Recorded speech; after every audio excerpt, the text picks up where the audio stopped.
start off with a little bit of introduction for everyone. So the agenda for today's events, giving you a brief welcome, then I'll pass it over to Eileen, who will introduce the judges, and then we'll go through our 8 startups. Each team will have 10 minutes total, 5 minutes to pitch and 5 minutes to answer Q&A. The order that you can see there is QuickCart, Power Women, GiftWrap.ai, Cleo, CityFace, Ounce, Bluebox, and Lunos. Then from 4:40 to 5:10, the judges will convene and talk about scores and how to rank teams. Meanwhile, everyone else will be having a founders fireside chat with Moses Lowe, who's the founder of Zendit and a Launch alum. So that'll be a great time as well. Then from 5:10 to 5:15, we'll do the award ceremony. And we'll close out from 5:15 to 5:30. We'll open up some breakout rooms, and anyone in the Zoom who wants to talk to any of the startups, more than welcome to do that. So it's going to be a great day. Very excited. For those of you who might be joining us for the first time and don't really know about Launch, let me tell you a little bit about what we do. We're a founder-first accelerator run by students here at the University of California, Berkeley, with support from some excellent staff and faculty. We've got a rigorous curriculum, and we connect startups to a community that helps them grow their business.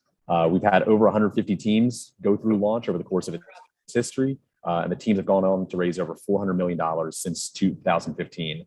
We also have our first unicorn come out of Launch, Zendit, again, the one founded by Moses. So very excited and proud of all the work that our teams have done over the course of these years. And then I'll tell you a little bit about this cohort that we had this fall.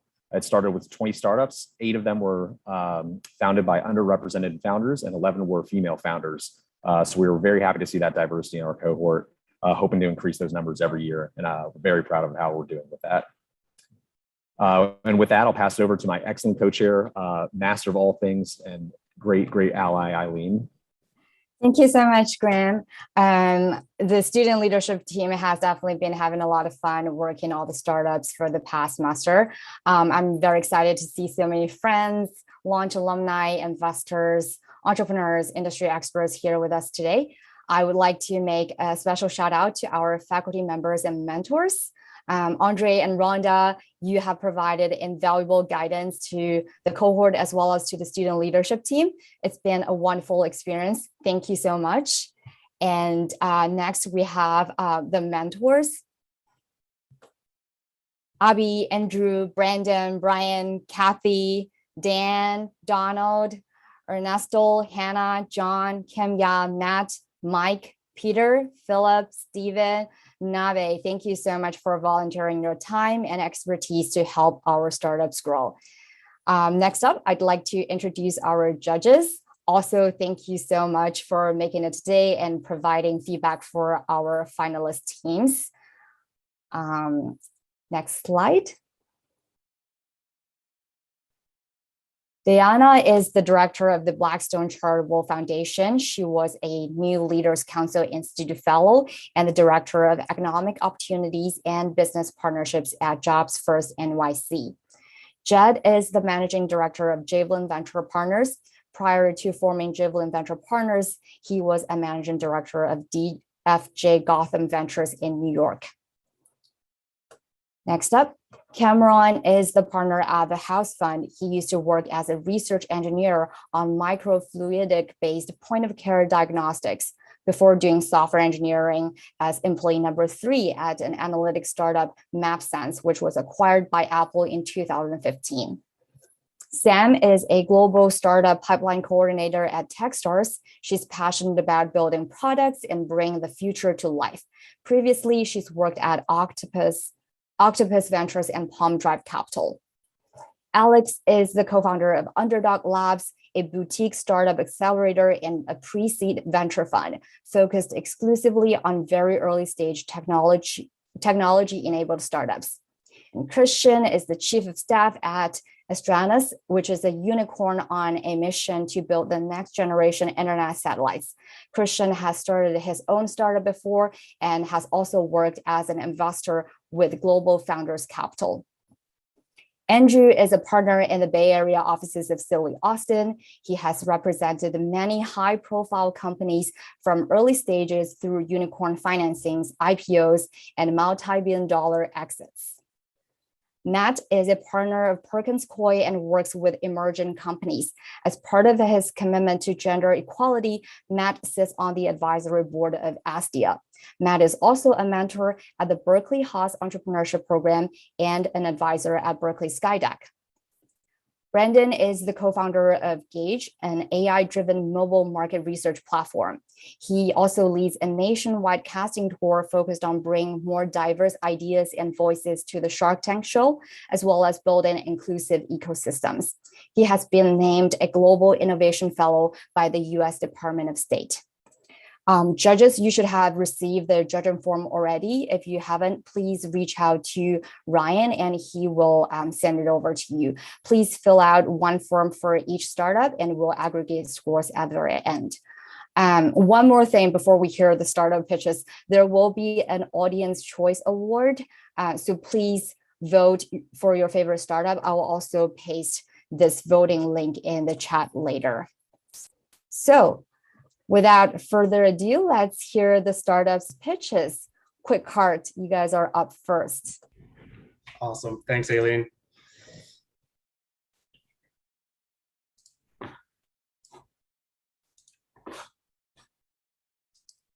Can you guys see that screen?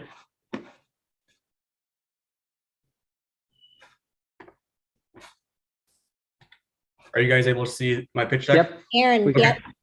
Awesome. Let's do it. Hey everyone, my name is Aaron, and today I would like to share with you Cohort, an app that connects to a smart shopping cart and allows grocery shoppers to skip checkout lines and save money with personalized coupons. The problem is simple. Shoppers hate waiting in long checkout lines and missing easy discounts due to an outdated coupon industry. Second, many supermarkets struggle with low margins due to costly labor and inefficient marketing. Well, that's where we come in.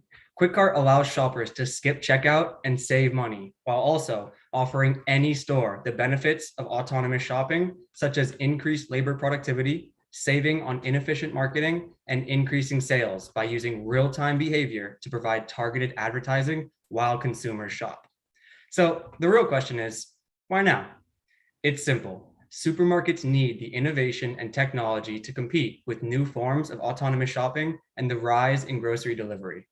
And besides the fact that stores are actively searching for a competitive solution, it's also important to note that consumer brands have dramatically increased their digital advertising over the past few years. So by offering a solution that will allow any supermarket to compete with autonomous shopping, plus we'll use real-time shopper behavior to create a groundbreaking method of digital advertising, I believe the timing of Cohort couldn't be better. So how does it work? Well, shoppers simply tap their phone on a Cohort, which instantly connects their account to that cart, scan items using the Cohort app, place those items in the cart, then pay on the app and walk out of the store. And while shopping, our easy-to-use app will search all available digital promotions and create a personalized coupons page based on in-store location, past purchases, and real-time behavior. So how do our Cohorts make this entire process possible? Well, what makes them so unique is the fact that they function exactly the same as current self-checkout. This allows us to build our carts for 90% less than our competitors and also easily integrate with any store because the systems to support our functionality are already in place. So speaking of, let's take a look at some of our competitors. Led by Caper, who was recently acquired for $350 million, along with Vive, Imager, and a few others, have built tech-heavy smart carts that are based on image recognition. Not only is this technology imperfect, but it's also difficult to implement and very expensive to develop. And that's exactly where Cohort comes in. You see, because of our low cost, we are able to offer our carts to stores for free, which makes us perfect for independent markets who are known for being innovative, early adopters, and price sensitive, and also make up an untapped $253 billion industry that accounts for roughly 22,000 stores nationwide. And what makes the timing for Cohort perfect is the fact that independents are constantly struggling to compete with larger players, which, oh yeah, have begun launching smart cart pilots throughout the nation. So by only charging stores small commission fees for Cohort usage, we are able to offer an affordable, low risk, and easy to adopt solution that has the ability to scale. And the reason this is so valuable is because our platform will know who's shopping, when they're shopping, and what they like to buy, allowing us to promote at the point of decision making and offer consumer brands a real-time data-driven solution that will disrupt the growing $31 billion digital advertising industry. So what makes our team perfectly suited to build this awesome technology? Well, for starters, our founding team consists of 2 recent Berkeley grads who together make up the innovative tech mind and the visionary dreamer that is QuickCart's driving force. But it isn't us alone that will lead to QuickCart's success. You see, Sean and I have surrounded ourselves with an amazing team of executives, consisting of Dave Bennett, 40-year owner of a successful supermarket chain, Rose Bolus, acting corporate attorney, Mike Starkey, 25 years of retail business development, Peter Malloy, 30 years in the consumer goods industry, and Dan Jones, 25 years of consumer goods marketing. And given the incredible industry connections that our advisors have, it is our goal to launch a full-scale pilot program by January 2023. So in light of this, we are currently raising a $1 million pre-seed round to finish prototype development, build our platform, manufacture 50 quick carts, and successfully launch a revenue-generating pilot program. So if you would like to help build the future of grocery shopping, come say hi. My name is Aaron, and this is QuickCart. Thank you so much, QuickCart. Now I'll turn it over to the judges. Aaron, is there an order you want us to do this in, or should we just throw out questions? Yeah, go for it. There's no specific order. Can I ask a quick market size question? The market size you gave was kind of a top-down grocery industry market. I'm still a little unclear on your model. It seems like you charge a use fee per cart, maybe per month. And so I don't know if you've done a bottoms-up analysis of how big the opportunity is just with the independent grocery chain, grocery stores. Mm-hmm. Yeah, great question. So first of all, the total market is actually $756 billion. The independent market specifically is the 253. In California alone, so short answer, yes, we have done a bottom up as well. We're going to be starting in Southern California just based on kind of our advisors and where their connections lie. There's about 4,000 plus independents just in California. And it makes up one of the largest states revenue-wise for independents, aka they're very successful here. But the point being, the way we are going to monetize this, we actually have 4 separate revenue streams. The first is we're going to charge a commission fee for each quick cart use. So I didn't include a number because we're still kind of narrowing it down. But the point is, it's going to be probably between somewhere between 1% and 3%.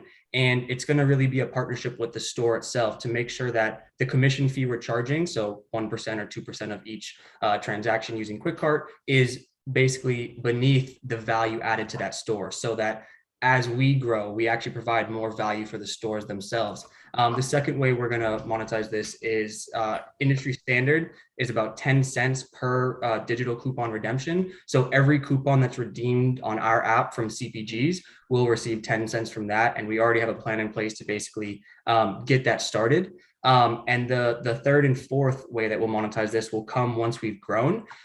We will basically, for stores, be able to provide a direct to consumer marketing channel, basically based on the fact that we know who's shopping, we know your tendencies, and we know the kind of shopper you are. We can highlight things that the stores would like to push out to you in particular, and we'll do that as well for CPG brands once we form partnerships further down the road. So we'll monetize all 4 of those separately, but just to start off with, it will just be the low commission fee per use, as well as the 10 cents per digital coupon redemption. I've got one.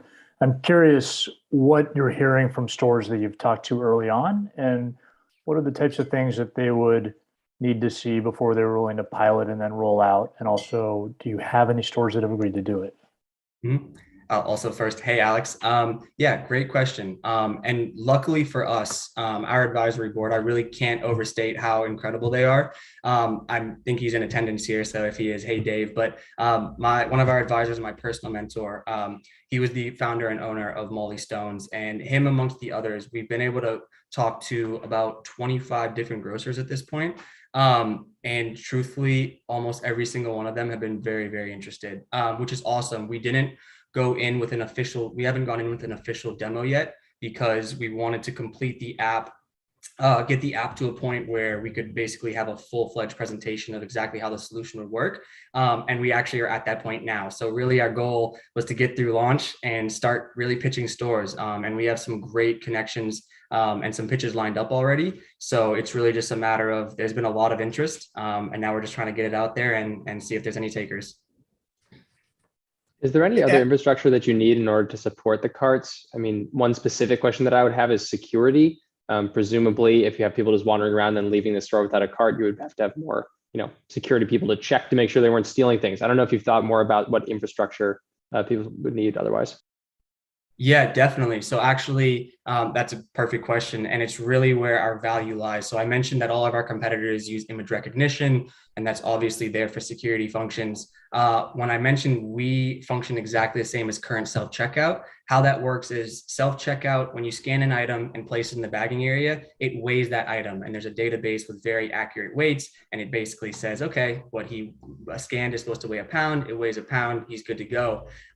We are basically building that into the cart. And Sean, my co-founder, who's a brilliant software engineer, we're actually working on a machine learning based algorithm right now that will facilitate this entire process. So it'll be used to basically filter out false positives, false negatives, as well as, and in conjunction with an accelerometer, be able to accurately weigh all products that are placed in the cart, even while the cart's moving. And we're actually looking into laying some claim to the intellectual property there, which would give us defense against other competitors. And it's all obviously interwoven with our value in that we are the cheapest smart card and the most easily available. But the point being is, yes, the way the carts will work is when you scan an item and place it in there, the systems that are already in place to support self-checkout will basically work through our platform and obviously use that as a security feature. And based on the fact that any store that uses current self-checkout usually has someone right at the front of the door, just checking and making sure that everything's going okay. That's exactly how this will function. When you click pay and the cart, there was no inaccurate scans and readings during your trip,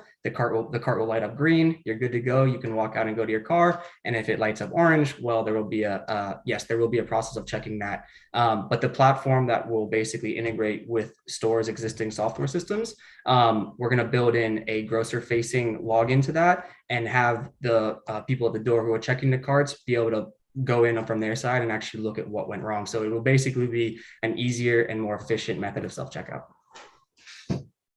Aaron, thank you for. Oh, sorry to interrupt. That was actually it for the Q&A. Please feel free to email Aaron for additional questions. So thank you very much again, Aaron, for kicking us off. Next up, we have Power Woman. Awesome. Thanks, guys. Hi, everyone. Let me go ahead and share my screen.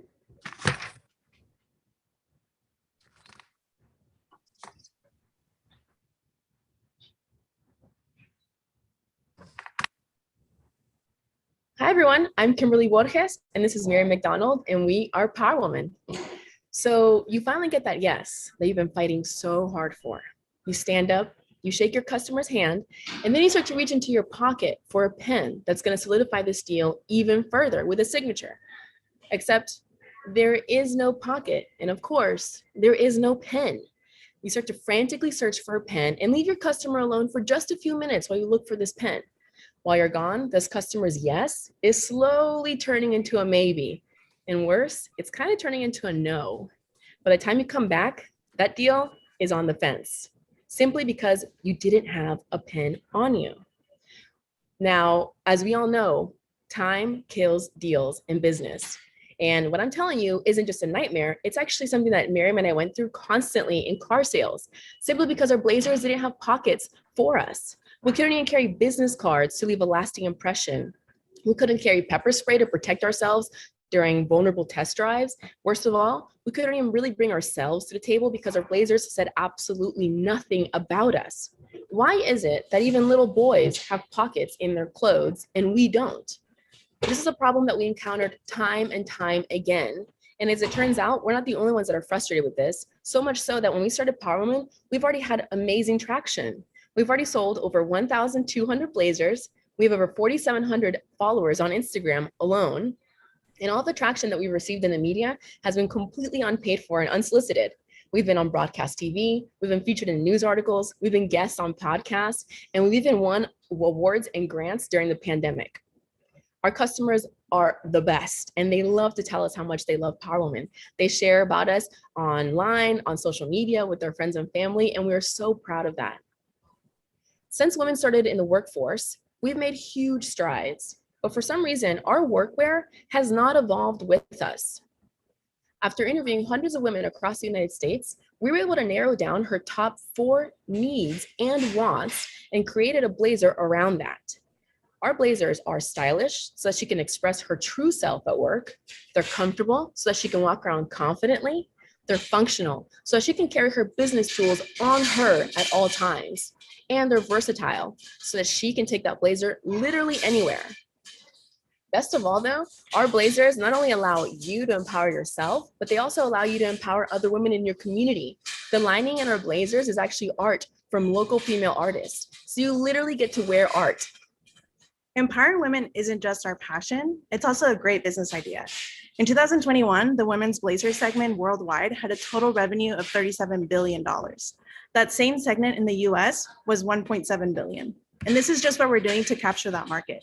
We have an e-commerce website where customers shop directly. We do pop-up events where we can spread brand awareness, and we have local partnerships with boutiques. The market validation for companies that support the needs of women is huge. Just take a look at these 3 well-known companies. All of them have been recently valued or sold for over $1 billion. And they all started with one product and were able to successfully move to other products, which is what we want to do as well. This is our competition slide, and our blazers are high quality and also fairly priced so that most working women are able to afford us. We're also different in that we offer artistic lining. So an artist literally creates our lining, and all of our blazers are made with washable materials. So you can just throw it in the wash, making it inexpensive, and our customers love it, and they love that value. Ever since we started Power Woman, we have moved quickly, and we plan to continue doing so. In 2019, we formed our LLC. Shortly thereafter, we found a manufacturer, produced and sold our first blazer. When the pandemic hit, we had to pivot and figure out new ways to find customers. We then more than doubled our revenue from 2020 to 2021. And in the future, we plan on being in multiple luxury department stores, hopefully by Q3 of this year, and begin our international outreach and product line expansion. And this is a team that's going to get it done. We're a team of 3 proud Latina and Afro-Latina immigrants that came to the US with the American dream in mind. And we have been able to bootstrap our way into what Power Woman is today. We're actually standing in our warehouse, something we're super proud of. As women of color, we know what it's like to not be seen and not be heard, which is why we're so innately aware of this problem and so passionate about solving it. We're asking for $750,000 to produce inventory to match current and future demand, hire key staff, and increase brand awareness by finally having some paid advertising and national marketing efforts. Thank you so much for your time. We are so happy to be here, and we look forward to your questions. Thank you very much, Power Woman. All right, I'll turn it over to the judges. Thank you both. Awesome presentation. You mentioned some of the learnings from other companies like Spanx, which you mentioned, and this journey from a single product company to having a portfolio of products. I'm curious, what's your vision for Power Woman of that expansion and progression over time? How do you imagine expanding into a broader brand and portfolio of products? So this is actually pretty easy because in the women's apparel, pockets are nowhere to be found. So we plan to literally expand into all areas of women's apparel. We want to be in pants. So we're already actually prototyping pants to have pockets deep enough that actually fit your whole phone and not just your fingertips. Ask any woman, most jeans, literally this is all you can fit in. And it's ridiculous. We want to have outerwear with pockets. We want blazers with pockets, of course, shirts with pockets, dresses with pockets. We want to make sure that women are served and that they have functional outerwear, innerwear at all times. So we have a lot of room to grow because there's the market for it. That was a really nice job, but I have a question, and I'm so cautious about being offensive in any way, but how are you contemplating dealing with the competition? Mm-hmm. It just seems to me there are a lot of major players in women fashion, and adding pockets is something that others would be able to do as well. Absolutely. Adding pockets is something that they can easily do. And there is competition that will arise after they see how much women are responding to this concept. What we believe in strongly is our story. We have a very strong brand, and our customers have connected with us on social media, in person, and that's something that can speak volumes. If you look at Spanx, for example, if you buy Spanx, you know her story. Spanx is just, women's compression wear. There are hundreds and hundreds of women's compression wear, but people choose her compression wear because they know her story. She bootstrapped her company. She grew that company by herself, and now she got to sell it to actually Blackstone. So that is a big part of business nowadays, especially during the pandemic. People are connecting to stories. The product is a big part, but the story is even bigger. Great, thank you. I'd actually like building on that. I'd love to hear a little bit more about the community that you're building around the brand, how you're staying in contact with them, and how you plan on maintaining that relationship as you continue to build the brand moving forward, because I think it'll be critically important for you. So go ahead. Yeah, so I was gonna say, so we have a very strong presence on social media. Like the social media is us, and then the customer service is us as well. Eventually, we'll have to hire someone, but we're really big into customer service, and it's something that we like to connect with our audience and email them, keep up with them, and just make sure that they're aware of things that are coming out. We have a newsletter that people sign up for, and we can send monthly or weekly emails to them, and people respond and they love it. And they know not only Power Woman, but they know Kim and Miriam. That's right. And so yeah. And through pop-up shops as well, they come to greet us. They come to obviously buy the blazers. And we have a lot of communication with them just through DMs, all of that. We come from car sales. We come from Sewell Cadillac, actually. And customer service is the foundation of where we used to work. And we're bringing that into our business heavily. We respond to all of our customer emails quickly and efficiently. They are often impressed with how quickly we respond and how quickly we're able to ship out their blazers. So that's something that we know will create a loyal customer, so much so that our return customers, so our customers that are actually returning to our store, is incredibly high. We have a lot of people that just keep buying blazers over and over and over again. So one thing that great presentation, by the way. I loved it. I thought one thing that I just think about anytime I look at retail or anything in manufacturing, but particularly retail, is supply chain issues. And so what is your plan for protecting against those potential issues? And how are you planning to scale with that kind of lurking in the background? Do you have a plan for that? Absolutely. We have an incredibly close connection to our manufacturer. We're in daily contact with them. They have been very easy to work with, to be quite honest. We have not felt any supply chain issues because we buy our fabrics ahead of time. And we also make sure to design, we don't design seasonally. So when the bulk of fashion is designing and trying to push out product for winter, fall, and all that, we're not doing that. We actually design during the off seasons so that we're not having to deal with supply issues. Our manufacturer is able to produce and ship our blazers to us in about a month, which is incredibly short. An incredibly short period. We've already been speaking to them because we have had a retailer speak to us about increasing our production. And we've, gauged their capacity, and they've already doubled their manufacturing space to fit more manufacturing capacity. So they're ready to grow with us. They are pumped. Thank you very much, Power Woman. Next up, we have gift wrap. All righty. Everybody. You have to stop. Cool. All right, I'm gonna start sharing. Here we go. And I will just assume that everyone can see my screen unless I'm told otherwise. Cool. Easy, yes, I see a thumbs up. I'm just gonna go ahead. Hello, everyone. This is Wei from Gift Wrap. And here with me are my co-founders, Kai and Xu. Wave hello to everyone here. So yeah, before getting started, actually, I'd like to ask you all for a favor, quick favor. Think of someone who's been important to you. It can be your work colleague, it can be your classmate, it can be your future customer, anyone who has played a significant role in your life. And now let's dive in. The person in my mind is actually Michael, my colleague's roommate, who recently had a baby.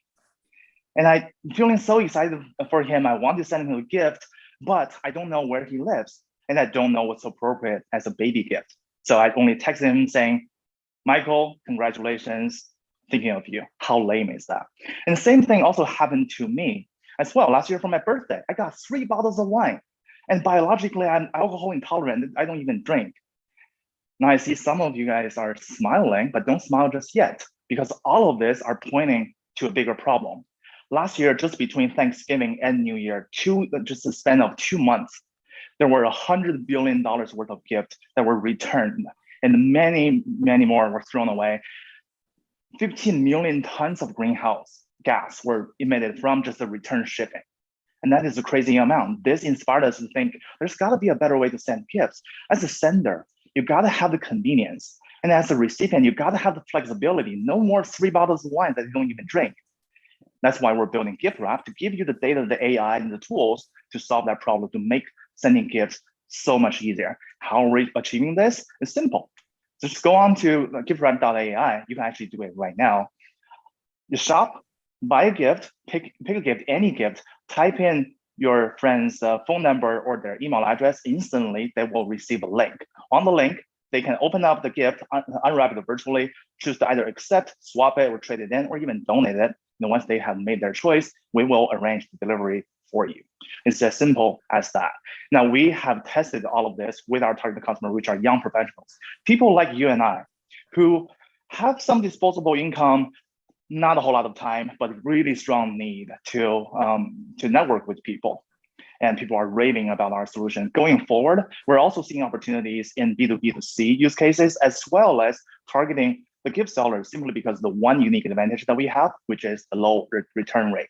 How low the return rate can be, it's actually can be as little as 1% return rate compared to the 15% industry average. And that is a crazy amount. So far, we have had a successful product, sent out a bunch of gifts over Christmas. So while you're sipping eggnog, we're actually out climbing people's chimneys and delivering gifts. That was a fantastic experience. And the market is huge. There are 28 million young professionals in the United States, and each single one of us spend over $1,000 every year just on personal gifts. I'll let you do the math yourself. And we are able to capture 1/4 to 1/3 of that spending through a combination of retail, commission, and premium add-ons. Now, we're definitely not the first one who spotted the opportunity. There are some alternatives out there, but we differentiate with one thing: smart gift. Now, what is smart gift? I'm not going to give you a bunch of technical jargons explaining what smart gift is, but close your eyes and picture this. A friend of yours just got a promotion, had an announcement on LinkedIn. As everyone else just congratulating the person with text messages, you instantly send that person a gift. He checks it out 2 days later, your gift arrives at the person's doorstep. How powerful that is, how smart and unique that makes you look to your friend. And that is our distinct advantage. Now we are able to deliver this, not just as a promise, we can actually build this. I'm a product manager. Kai is a lead engineer at Netflix and eBay. She has been working on product at TikTok, no less. Some of the most exciting products on the planet. So we have the design capability, the technical chop, and the product's cuteness to be able to deliver on what we promised. So as the next step, we are raising $1.2 million to pay salary and operating expenses, in the hope that by the end of this year, we will be able to process $5,000 of revenue in a single month. And why are we doing all of this? Again, we want to make your next gift giving moment easy. Next time my friend had a baby, it doesn't matter where he lives. It doesn't matter what they like. There will be no more return, no more gift waste, thanks to Gift Wrap. Thank you. Thank you very much, Gift Wrap. Now I'll turn it over to the judges. Are you worried at all that I love the concept of being able to accept your gift or swap your gift or make a decision before it results in a return. Are you worried at all that part of it just becomes a feature that every e-commerce site starts using? Because obviously they could just send a digital link and allow people to swap or make a different decision before they actually send something. It is definitely a concern of ours. But any kind of B2C play can have that same concern. And as a matter of fact, one of our competitors out there, Gift Now, is offering exactly that solution, which is a white label solutions where any e-commerce website can integrate on their site, be able to have people have their choices. But the problem is that solution only allows you to choose from one brand, and we are brand agnostic. So you can choose from as many brands as possible. And also we optimize through experience, through all sorts of integration, automation. Gift Now would never be able to give you a plugin to be able to send a gift on LinkedIn, and we can. That's our differentiation. And also I want to talk about the user experience, because regarding the design, our user experience is specifically tailored for the gifting experience. So we do not only care about the experience of the gift sender, but also the experience of the gift receiver. So that's a huge difference between website like Amazon. So we're trying to keep the whole experience simple, warm, and happy. You guys have thoughts on how you're going to reach consumers at the right time? Because as you know, it's very time sensitive and sort of episodic. Do you have thoughts about how you are aware, or they're aware of you at the time they need to gift? It's a great question. Marketing is definitely a challenge for us. It is also a challenge for everyone. And this is where we shine. So essentially, we're not trying to go after the traditional holiday, birthday, wedding gift scenarios. We do have services that specifically is designed for those, but we also want to make it easy to send a gift so that you don't have to worry about sending a gift on a specific occasion. Just any time that you think is worthwhile sending a gift. Actually, matter of fact, one of my friends' company just raised Series C yesterday. He sent an announcement on LinkedIn. I just sent him a gift right there, because the need arises and the solution is right there. So intuitively, I just get that.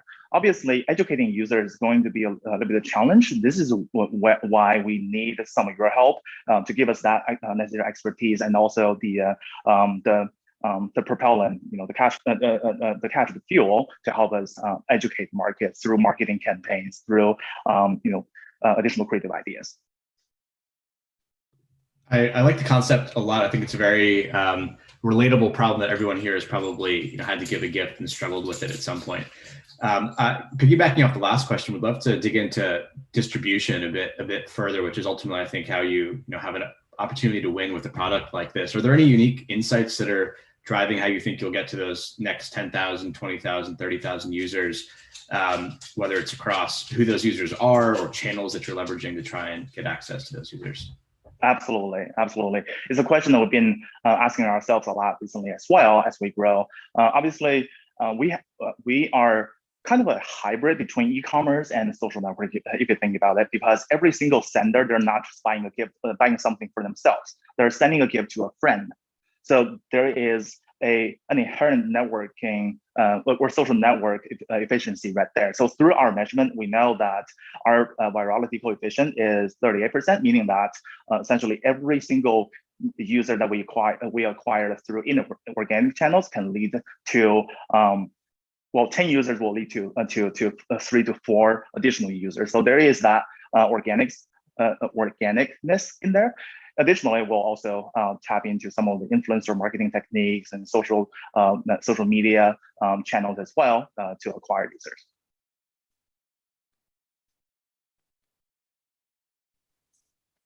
Does that address the question? Or thanks. I was going to add a great presentation. I'm curious about who are some of your priority partners, any partners that you have in mind to reach consumers, and in your market research and as you're exploring how gift wrap can fill gaps, are you considering how it can impact small to medium-sized businesses and ensuring that there's a diversity of products and accessible and also engaging to benefit small to medium-sized businesses? Yeah, that's a fantastic question. I don't know, Kai, do you want to answer this or Sai? Yeah, the reason why we put B2B2C on our roadmap is because of that. We listen to our customers, and as a matter of fact, 1/10 of the orders came from one single super user to us. But she's a real estate agent. She sends about 500 gifts every year to her clients to maintain the relationship, and that's where we can get another source of customers, because just over the last Christmas, we sent 47 gifts just for this one user. So that's another exciting opportunity for us to help small and medium business because they don't have a team to maintain a customer relationship. They don't have a CRM to maintain these, and that's where our smart gift idea can jump in and help. Yep. Yeah. So like real estate companies, accounting offices, small boutique law firms, they are classic SMB use case, if you will, and we can help them better elevate their relationship with their customers. Great questions and great answers. Thank you very much, Gift Wrap. Thanks, everyone. Next up, we have Cleo.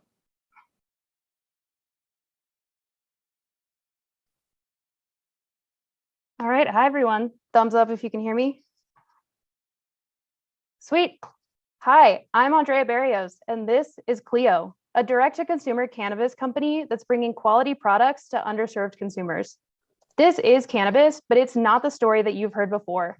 We have a product that's capable of displacing traditional cannabis products and scaling rapidly nationwide. So to start, let's cover some basics. The cannabis plant has dozens of compounds called cannabinoids. Some of these are psychoactive, meaning they have a mind-altering effect, and some are non-psychoactive, so they act on our bodies, but not on our minds.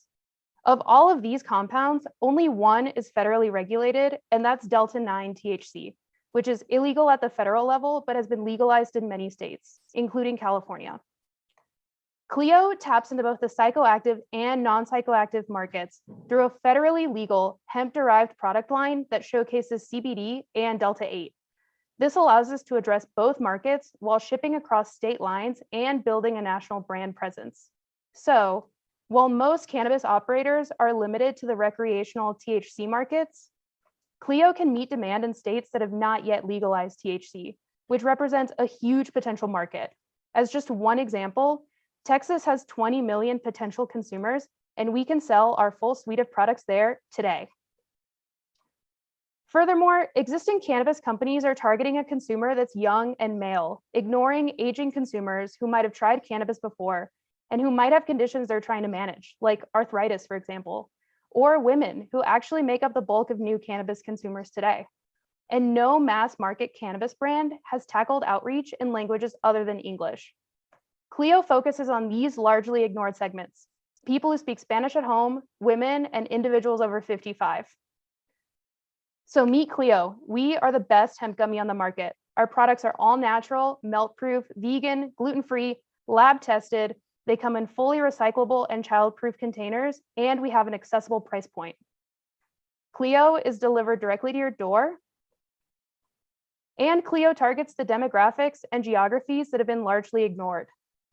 In a sea of products that look like this, with questionable quality and subpar branding, this is Cleo. As two of the biggest believers in the power of cannabis as wellness, we wanted to design a product line that would bring all of the quality and testing of the California market to places like Texas and Minnesota, where our families could actually access it. And as a native Spanish speaker, it was important to me that our brand be accessible to my community. And Cleo is not just a concept. We've actually already sold hundreds of units. Thank you, Andrea, and hello, everyone. I'm Spence Perrone, and I'm happy to report that Cleo is officially now launched and live via our website, yourfriendcleo.com. We're delivering Cleo with an e-commerce model that allows us to meet consumers where they are in underserved markets and unlock constrained demand. We are in market and absolutely blowing through inventory in our first month. The numbers on the page here speak for themselves. We have large average order value and recurring customers that absolutely love our products across the country in 18 states and counting. This validates our hypothesis that people want Cleo to meet them where they are and shows us there's significant untapped demand in underserved markets, offering the opportunity for a true national cannabis brand. After we launched in December, the positive reviews and requests for more have been rolling in over the past few weeks. Consumers are using Cleo for a variety of reasons, but the branding and premium products are resonating across markets, and Cleo is being demanded by end consumers and retailers alike. Now, there are incumbent competitors in cannabis today, but most face barriers that prevent them from scaling efficiently. Large competitors are primarily focused on major state markets, with recreational traditional THC products. They face constraints selling THC across state lines, which stints their ability to scale nationally. Other existing national brands are focused on CBD only, which represents a much smaller market than psychoactive products. But Cleo can move in ways that others cannot due to its hemp-derived product line that is federally legal. Our Delta-8 and CBD products allow us to tap into both psychoactive and non-psychoactive markets at national scale. Our premium brand and superior products will continue to win with ignored consumer demographics as we meet them in underserved markets. Our small but mighty team has a proven track record of executing and significant experience in the markets we're serving. Our modern e-commerce model is efficient, and we've accomplished a ton in the last 9 months as full-time MBA students at Berkeley Haas. And we bootstrapped this business as full-time students up to this point, but as you've seen, we have more demand than we can keep up with across the US. So now we're seeking partners who believe in our mission and want to grow with us as we meet explosive demand and win in our target markets. So we're here looking for advisors who have successfully grown fast-moving CPG brands, as well as $500,000 in seed funding to allow us to execute on e-commerce and fund working capital expansion to grow in our 3 target underserved state markets, Texas, Minnesota, and Florida. The result over the next year will be a profitable, high-growth, nationally penetrated cannabis brand that addresses consumer demand where it's needed the most. And with that, thank you so much for your time, and we'll take any questions. Thank you very much, Cleo, judges, for your questions. Can you explain I missed something? What is preventing others in the market, other entrants from making Delta-8, if I understand correctly, Delta-8 products and distributing them just like you are? So most other major competitors and brands today are focused on just THC or CBD. THC still represents a much larger market potential. And so most major competitors are just focused on entering a state like California, launching a THC brand within California, and then focused on just executing against that market. You're talking a lot, sorry. You're talking a lot about meeting your underserved market where they are. Could you talk more about what those go-to-market choices are, specifically with the older population, where you're reaching them, and how you're getting this kind of great traction that you have so far? Yeah, so first and foremost, I think it's a little hard to explain without seeing it, but the first thing is we have a really accessible and trustworthy brand, which is just not seen in the market today, particularly where it comes to the Delta-8 products. Delta-8 is something that an aging consumer might want for pain, for inflammation, to sleep better. It's a little bit stronger than CBD, but it's something that the only way to really get it today is to go to a CBD store or a head shop and ask for the product. And what you're going to see on the shelves is something that they might not be comfortable buying. So first and foremost is the brand. We're also marketing in places that traditional cannabis is not choosing to market in. So magazines, newspapers, and places those consumers might see us, as well as using influencers that traditional cannabis is not using. Awesome pitch. I've got two questions. One that sounds silly, but is actually a serious question, and one that's a bit more serious. The first is, how high do you get? What's the effect relative to more traditional THC products? And the second is, how are you thinking about the regulatory risk in some of these other states that could, with just very quickly through conservative leading legislatures, just decide to make this illegal as well? Yeah, the efficacy of the products themselves is about half to what you might experience with traditional Delta-9 THC products. So for instance, our 10 milligram Delta-8 product would be roughly similar to a 5 milligram traditional THC gummy. And to answer your second question, the majority of states that we would view as higher risk to retracting from Delta-8 are ones that already have major recreational markets. So Washington, Oregon, Colorado, et cetera, which really aren't our target markets going forward. So Minnesota, Texas, others like them, we don't see them legalizing anytime soon. And so there's really a first mover advantage for us to penetrate those markets right now. And from what we understand, there really isn't a high risk for them to pull back from Delta-8. It's really been pushed through the legislation and is there to stay. Do you think that THC deregulation would be a risk to the business? Have you considered like a national deregulation of regular THC, what that would do for you?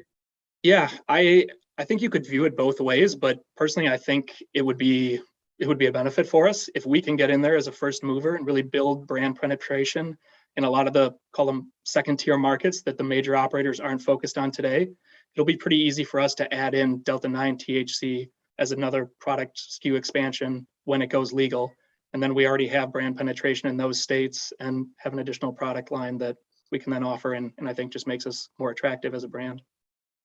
Yeah, and just to add to that point, there is a gap between legalization of cannabis and actual cannabis sales. So in New York, for example, which legalized THC during this last election cycle, they probably won't see any recreational cannabis sales actually begin until 2023. So it still gives us time to build that brand while all of the other players are coming into the market as well.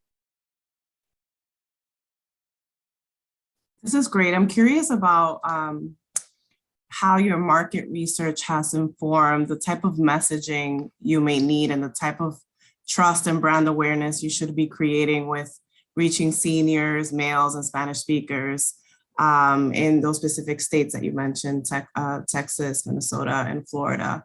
And as you noted, some of the platforms that you're marketing in were the trusted partners that will get your message out and be a trusted product.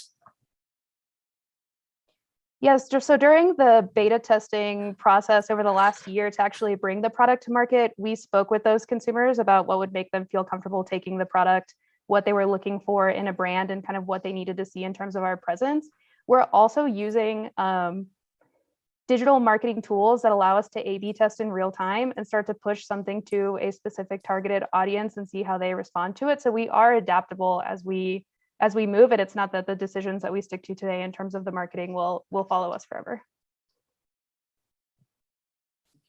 Thank you very much, Cleo. It looks like you're getting some love in the chat as well. Next up, we have CityFace. Amazing. Let me just share my screen.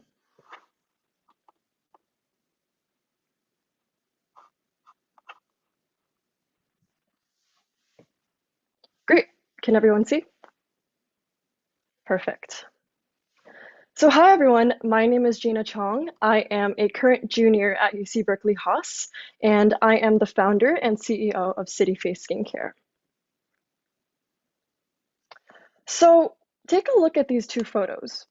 Growing up in Seoul, Korea, this was what I often saw outside my window. And as I started high school, I became more and more aware of how sensitive my skin was. And when I started modeling my sophomore year, I would come home after a photo shoot with redness and breakouts on my forehead and chin. And as a high schooler, this was extremely difficult for me. I started to struggle with confidence and I felt uncomfortable in my own skin. And without an affordable, high-quality solution made for young students like me, I became more and more closed off from my family and friends and became preoccupied with what I look like instead of putting my all into achieving my goals. Coming to Berkeley, I realized many of my peers also struggled with the same issue, finding affordable, high-quality skincare made for sensitive young skin. But sensitive skin isn't just an issue faced for people like me who grew up in large cities. In fact, 70% of Americans report having sensitive skin. And to provide an affordable, high-quality solution for other young adults with sensitive skin, I started developing CityFace when I went back home to Korea during the pandemic, using 100% of my own savings. So the current skincare market poses three main problems. The first, many products are very expensive and complicated and unfit for the Gen Z lifestyle. Second, many products are currently focused on aesthetics, fragrance, and fun instead of long-term skin health. And finally, many products are focused more on covering blemishes, which can further cause low self-confidence and mental health issues in young adults.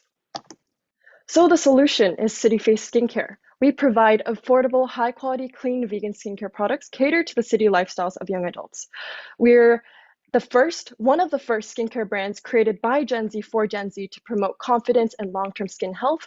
And we also partner with local youth NGOs to give back $1 per product sold. This is our mission, to provide Gen Z college students and young professionals with affordable, clean, vegan skincare products that provide Gen Z with the confidence needed to face the city. These are our three products. Each product is inspired by a city. As you can see, we have a product inspired by San Francisco, a lotion inspired by Seoul, and a serum inspired by New York City. And each product is under $30 to make it accessible to all Gen Z.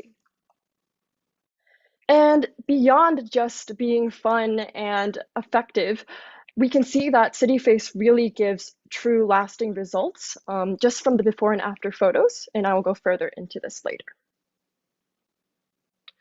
And all of our products are uniquely formulated by a top skincare lab in Korea. And that means we follow the very strict standard of clean Korean beauty, which means that we exclude all skin sensitizing ingredients, which include fragrance, essential oils, animal-derived ingredients, parabens, which can all cause problems for young, sensitive skin. And more details about our products. Each product lasts about 3 months with daily use. And this means that we estimate repurchases about 4 products per year. And our current repurchase rate is 11%. And what's really exciting is that we saw that the top consumer behavior is to purchase the bundles. And this actually consists of 80% of all our sales. And this is because the 3 products that we currently have form a foundational 3-step skincare routine that all Gen Z can easily adopt. So going into our market, we identified 2 target segments. The first is the college students, and the second is young professionals.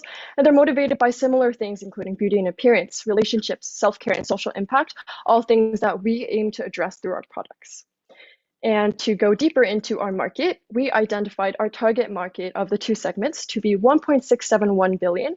And the Gen Z skincare market is a very large untapped market of the big clean beauty market. And as you can see from our competitors, many of them focus on just one part of what makes a good skincare product, but many are too expensive or it's difficult to adopt for Gen Z.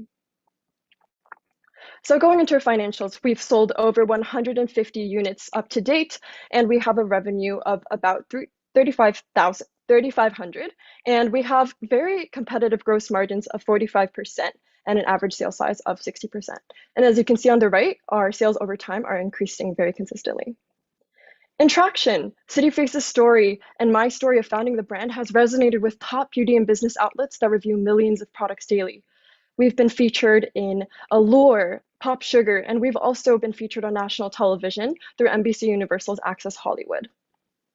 And customers have been absolutely loving our products. They've been mentioning how healthy their skin has become, and the average star rating for all 3 products have been 5 out of 5. And one thing to note is that all of our products are gender agnostic, and we've been seeing great reviews from all genders. And with the use of funds, why we need our funds is that we are a fully student-founded and UC student-run startup. And this money will allow us to develop new products, to develop the essential cleanser to complete our CityFace bundle, and to create sample-sized products for testing and promotion. And additionally, we are going to explore more sustainable options with the prize money as Gen Z values sustainability. And our team, we are a multi-UC diverse group of Gen Z students from UC Berkeley, UCLA, UC San Diego, and UC Davis. And please join me to start a Gen Z clean skincare revolution. Thank you. Thank you very much, CityFace. Turning it over to the judges. I think this is the cutest brand and I love it. I do have a quick question just on how you decided what your first product line would be, because it looks like there's no face wash, right? Right. And that is exactly why we're trying to develop our new cleanser product. And we have samples currently underway. But we also realized that a cleanser product is harder for one person to switch on because they already have a basic skincare they use. So we wanted to just start with the other basics first. I know you touched on this in a couple different slides, but what would you say is your key differentiator? What is the main differentiator in your view? Yeah, I think our key differentiator is that we are a skincare brand for Gen Z, created by Gen Z. And you essentially can't find that kind of understanding and trust with other brands. And we've been noticing that's the biggest aspect why people choose our brands over other skincare brands, because they can trust the team of being Gen Z themselves. And we constantly have surveys, polls, and interviews with our customers and other college students to understand their needs and constantly address them as well. What products or markets would you go into in 2, 3, 5 years? What's next? Yeah, what's next? Definitely, we want to diversify our channels. Currently, we're only direct to consumer, where we have our own Shopify website that we operate out of. But in the future, I definitely see us entering into more distributors. So Sephora is definitely a big goal of ours. And additionally, expanding our product line. We think that the city theme that our brand is founded upon really has a big opportunity in the future to expand into all metropolitan cities like London, Tokyo, and other cities to represent products and cities from inspired by those cities. Nice job. Thank you. How have the press mentions translated into sales for y'all? Yeah, so that's been really exciting. A lot of different people from all over the world are actually now purchasing our products. So that's been really exciting. And especially with the national TV interview that we did, we got a lot of sales during that point. Can you quantify, like, because a national TV mention is a pretty big deal. That seems great. So just what sort of sales you saw after that? Right. Just from that day, from our interviews, we got over 20 purchases of the bundles. So yeah, that was our number. Great, thanks. Thank you. What do you see as the biggest risk or potential challenge Yeah, you have to overcome? definitely would be competition, but I'm really confident that because we are our target consumer, we understand, what really makes us tick, what grabs our attention. So actually our next initiative is to launch a college ambassador program, which we're planning to launch early February, so that we can really empower and also work directly with other college students to continue word of mouth sales and other things like that.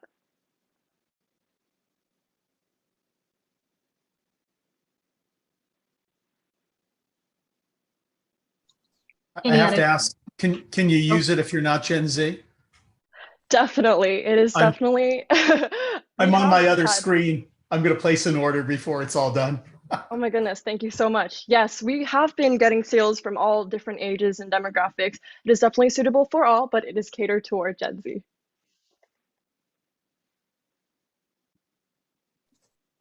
Any other questions from the judges? Well, thank you very much, CityFace, and thank you, judges. Thank you so much. Next up, we have Ounce.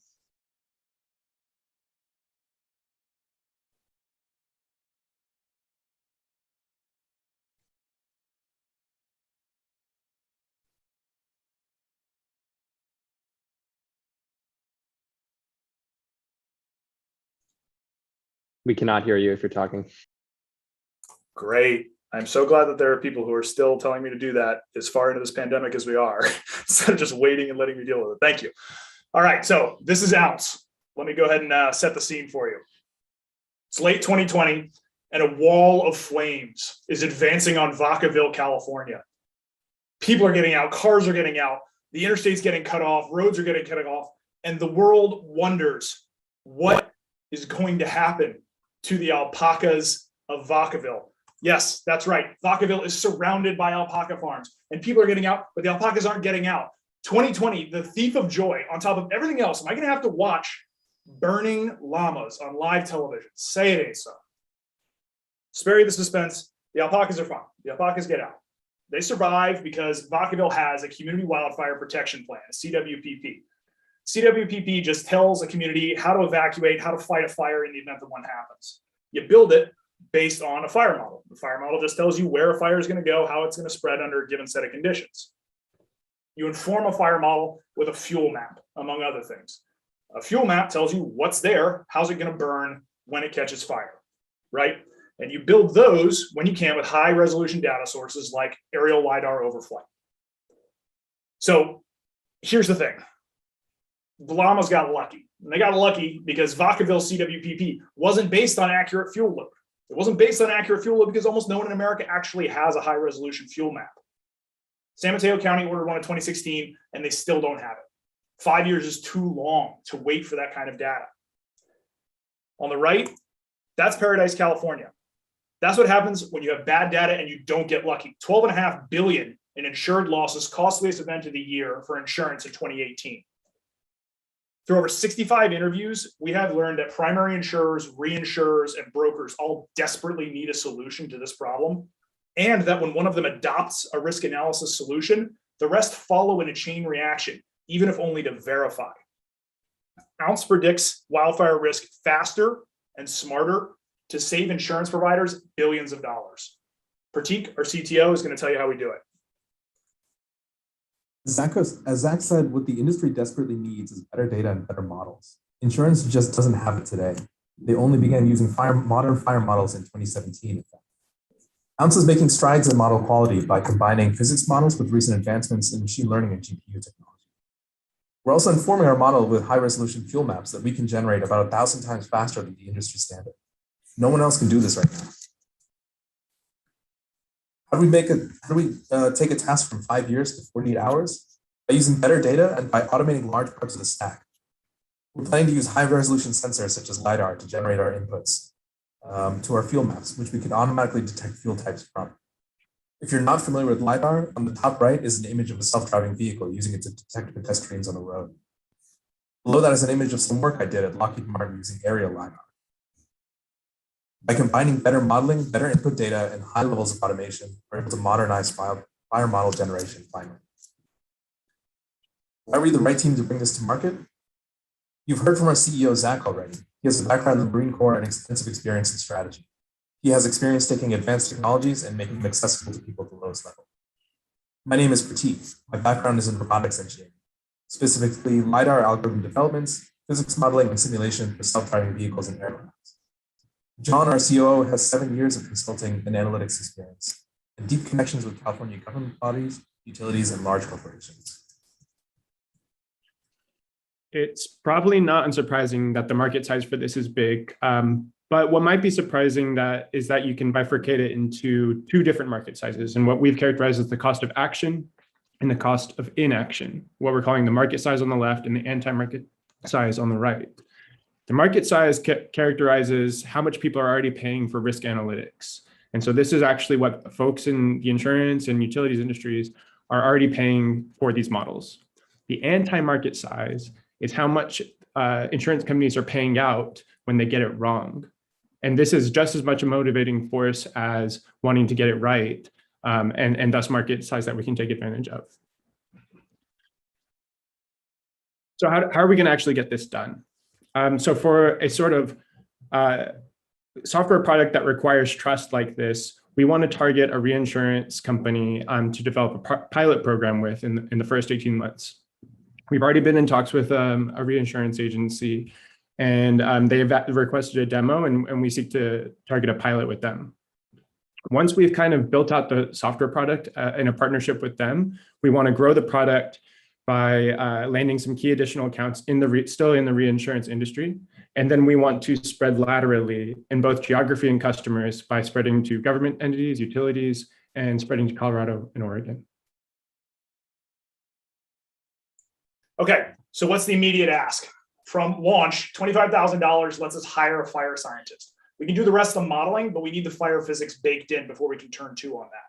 By April, we're looking to raise $1.1 million, which in turn will allow us to generate 15.7 in annual revenue within 24 months and 51 million within 36 months. We do this by using that money to acquire fresh data on local burns so we can backtest our model, and going after our first major reinsurance customer and co-designing the product with them. What questions do we have? Thank you very much, Ounce. Turning it over to the judges. I'm a little confused about how you charge. I think that's super clever and you guys have great backgrounds for it, but can you explain a little more where the revenue actually comes from? Yeah, I can take that. So that was on my slide, but I didn't mention it. It's a subscription service. We're not going to charge for the pilot program with the first reinsurance customer, but then after that, it would be, it's a annual subscription with additional fees for licenses on that subscription. Do you have to pay for the data when it's collected? So this is kind of a 2-part question. For what we need to actually develop the initial product, no. There are a couple of counties here in the Bay Area and across the US that have actually paid for these high quality data capture events that are now available to the public. We can use that plus a small amount of data that we plan to pay to capture in order to get recent burns to backtest our model against. We can do most of that for free. that actually becomes part of our competitive moat once we know that we have a working model to go out and acquire that data ourselves. It's something that sets us apart from any of the other startups that are in the field. They tend to go in one direction or another. Either they're fire scientists who basically run a consultancy and they do like 2 contracts a year with the National Forest Service, or they don't acquire any new data and they're ML folks who really just try to slice existing data smarter, right? And they sell their insights then on existing data that they haven't acquired to these insurance companies. So eventually, yes, we will need to pay to acquire our own data once we have a working model. How do you address? I commend you all for working. Go ahead, Brendan. No. Oh, thank you. How do you address the longer sales cycle that's going to be there, whether it's government or whether it's enterprise sales, more generally, your small team? How will you address that given the pretty significant revenue projections that you have, assuming that you get your 1.1 million later this year? So it's funny because you have to work really hard to get the first one. And then the way the industry is set up right now, there are these chains of suspicion that link all the major actors. You have the primary insurers, the brokers, and the reinsurers, and none of them really trust what they're hearing from one another. And they have to validate the models and the information that everyone at each level is using to make decisions in order to decide whether they're getting a good deal or a bad deal. And so the fun part about this is that once you do the hard work and you sell the first customer, everyone basically has to pile in because someone is making decisions based on this data. And if you don't know what it is, the fear of missing out, as John pointed out, is 11 billion. It's not 1.64 billion. That's what drives. I've had senior insurance officials sit down and show me the 3 different modeling softwares that they license and say, I don't know why any of these 3 don't agree with the others. And that lack of understanding forces me to buy all of them, right? They don't necessarily have to like it, but they worry that other people use it. And so they end up buying it after. So that's, if that helps with the long sales cycle, it's long up front, short afterwards, actually.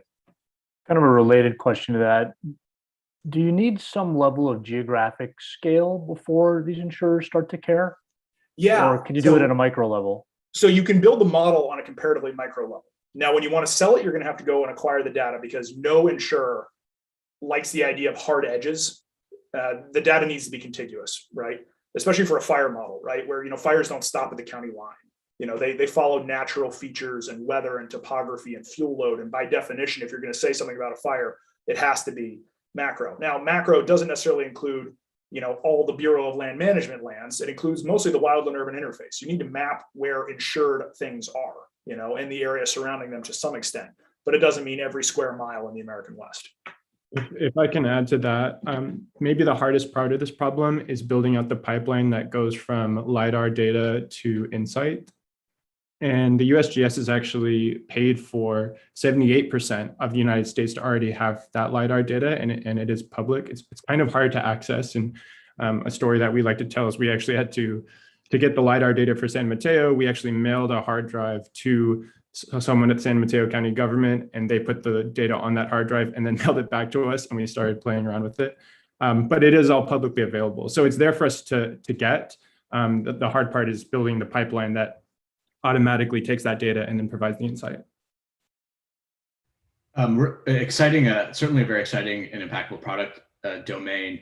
I'm curious to understand how you imagine kind of breaking into, let's just use the insurance market as an example. There's existing model vendors that have been operating for a very long time and that are the kind of, systems of trust for the entire industry. And it's very difficult to go in and supplant that. Are there peripheral values to create opportunity and value rather for these companies, for these insurance agencies that don't involve needing to supplant that core model, which I think might be a really challenging task? So there are a lot of things that you can do with this data. We've talked about it from hey, we're coming in doing modeling and some of the data acquisition, right? So we create high quality fuel maps that then in turn inform, a physics and ML based blended model that we use. You can ladder up into the data acquisition, which we think is essential once we figure that problem out to kind of build a competitive moat. And you can ladder down into the analytics, which allows you to provide a lot of other services. Once you have kind of this model that works in high quality data, you can do a lot of other things for them in a lot of other ways, right? So if you have recent LiDAR data, you can do flooding as well as, fire, cat risk. You can do pervious and impervious surfaces. You can look at a bunch of other risk factors that they're interested in beyond just wildfire. So if we find that to be a bit of a barrier, then we have options for how we can move. honestly, you should kind of hear the insurance companies complain about them, though. It's a duopoly right now. There are two companies that offer this catastrophic risk modeling, and they are not much beloved. They are, incumbent, but everyone would love a better solution. Thank you very much, Hans. We're all for saving the alpacas. Well, next up, we have Blue Box.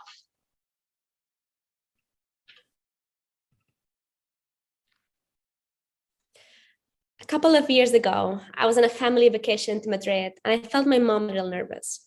She did not want to tell us yet, but they had called from the hospital. Her last mammogram was showing a little mass, and she had to return to the hospital. The following week, it was confirmed my mom had breast cancer. Unfortunately, my mom is not alone in this. 1 in every 8 women will have breast cancer at least once. Then I knew this was something I wanted to keep digging into. So when I read that dogs were able to smell cancer, I thought, if they can do it, why can't we? Then I ran some numbers and I discovered that this is such a big problem. In fact, this is a $34 billion problem, and our target market is 95 million. And why is it happening? Why is breast cancer not diagnosed early enough? Well, the current solution, the mammogram, is not working. It irradiates the patient. It's painful and it has false positives. Because of this, 35% of US women are skipping their screening. The current system is not working. And because of this inefficient system, my mother and another 126,000 US women will need a mastectomy every year, which represents a cost of $3 billion every year to the US healthcare systems. And this is why I'm here today, to explain why I care about building a better solution for my mom and for women who care about their health. The Blue Box is a new medical device for in-home breast cancer testing in a pain-free, radiation-free, low-cost way, just by introducing a urine sample in a box. Now, let me tell you how it works. Imagine you have a Blue Box at home. You would just need to connect your app via Bluetooth to the box, introduce a urine sample inside the box, and wait 30 minutes. During this time, the sensors inside the box are analyzing your urine and sending the data to the cloud, where our AI classifies the sample. In just a few minutes, you will get your results in your phone application. But why would the Blue Box feel a difference in my mother's urine? You are probably familiar with the term convolutional neural networks. It's a type of artificial intelligence that your iPhone uses to unlock your screen when it sees your face. And we are processing a smell in a very similar way as if it was an image, in 2 dimensions. In other words, we are analyzing the variation of the smell of your urine along time, temperature, and from sensor to sensor. To date, our model is able to properly classify 95% of all urine samples when discriminating between metastatic or advanced breast cancers from control or healthy subjects. And our system is protected by a US provisional patent and a PCT. However, we want to do more. We're now working with 3 hospitals collecting early stage breast cancer samples to keep training our algorithm. Now, let me talk to you about our initial customer. Amy is 40. Amy lives in California, and Amy likes to get quick and measurable results while not having time commitments. Similarly to that, she wants to get breast cancer tested at home, pain-free, immediately, and stress-free. And we are providing that. This is our first customer, but as we achieve product market fit and get closer to FDA clearance, we will open up to our second B2B business model, selling to healthcare systems, providing them with $3 billion yearly in savings. Medicine of the future is shifting from reactive to preventive. And this is how I'm planning to get 1 Blue Box in every woman's hands, with a B2C-driven business model consisting of 2 revenue streams, a hardware sale and a SaaS subscription. Our go-to-market is leaning heavily on digital marketing and our influencers. This is what's next for us. Our 3 main milestones are collecting 300 urine samples this June, starting FDA studies by the end of this year, and later on, and launching to the US market in 2024. And after that, keep scaling until we are able to detect other types of cancer. For us to provide 0.1% of US women with a blue box in 1.5 years, we are now preparing our first investment round, 1.5 million by the end of this year. The funds will be used for FDA, R&D, and sales. And this is the team making it happen. Billy and I met when we were studying the Masters of Embedded Cyber Physical Systems, and we designed the first prototype. Joan joined the team later. In his previous startup, he has built a medical device from scratch and pushed it through medical regulations. Our advisors have huge expertise in business, in science, and in finance. Don't leave cancer detection up to chance. Join the Blue Box in identifying cancer in a less invasive way today. Thank you. Thank you so much, the Blue Box. Now I'll turn it over to the judges.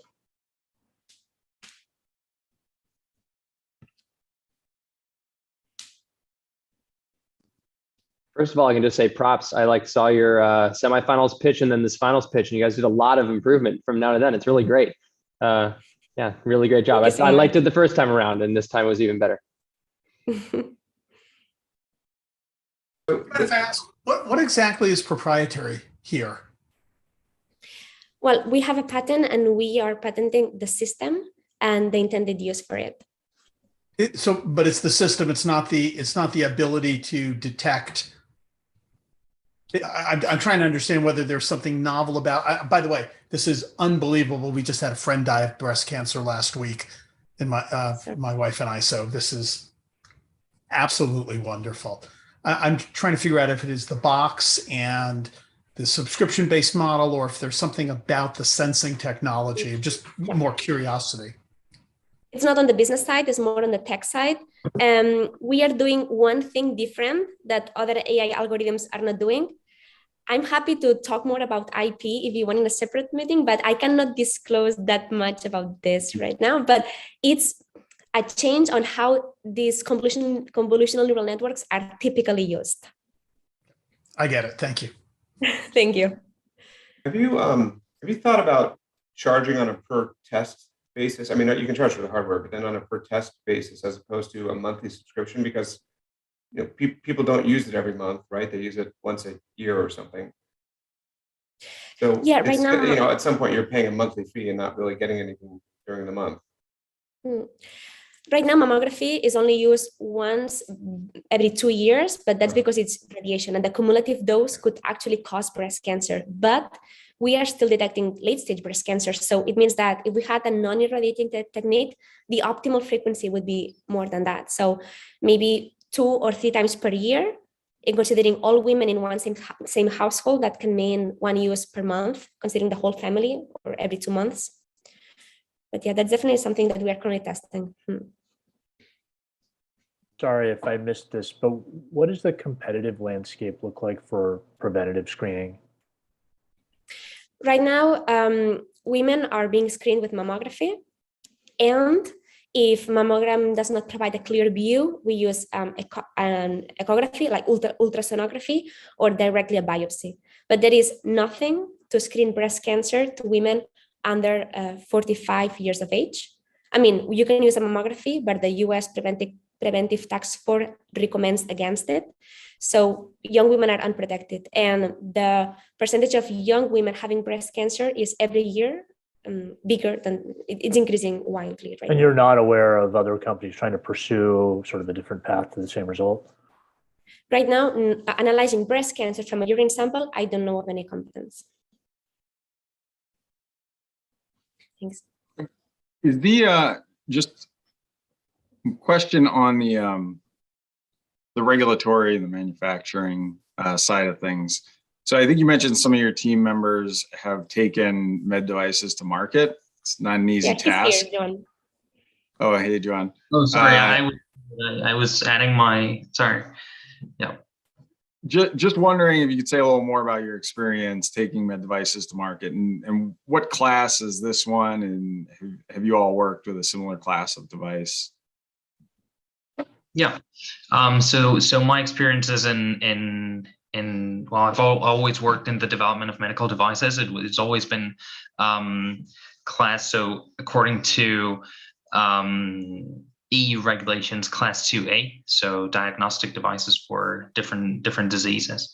So it's been one was not entirely from scratch. It was another company. It was a microfluidic device for Zika, or actually two for tropical diseases, and it was through the product development cycle. So design, control, verification, validation activities, all the way to CE mark in Europe. And then another one was a diagnostic test for sepsis. And through the whole process, actually, from concept all the way to establishing the regulatory pathway for both FDA and EU.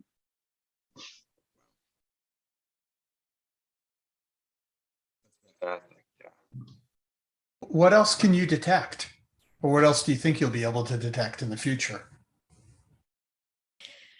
Right now, we can only say we can detect breast cancer, advanced breast cancer, but it's not crazy to believe that any cancer produces metabolomic alterations. So it's reasonable to believe that other cancers will also alter urine. After that, we were interested to test if it's possible to find pancreatic cancer and ovarian cancer, and these two cancers in urine. These are also a huge market size. I'll keep my fingers crossed for you. You said twice that it captures advanced breast cancer. Does it not capture early stage? Just to be clear here, or do you still go in and get mammograms?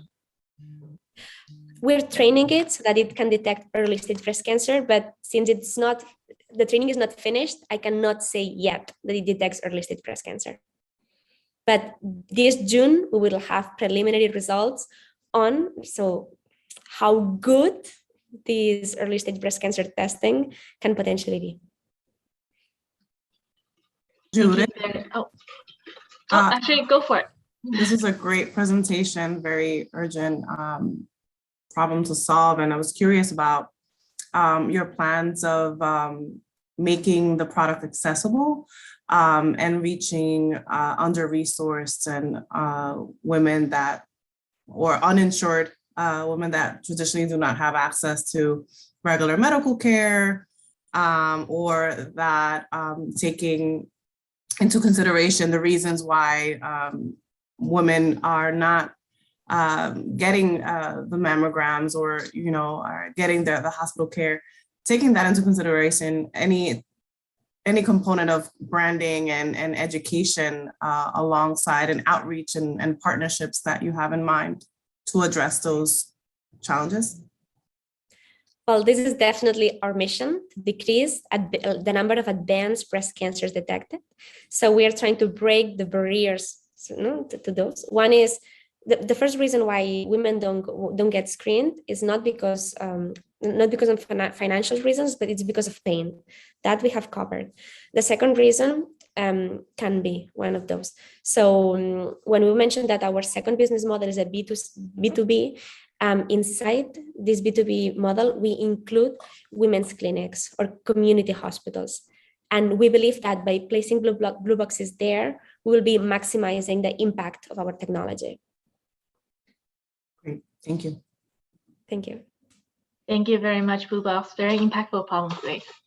Well, time flies. Last but not least, we have our last startup, Lunos. Hello, let's share our screen.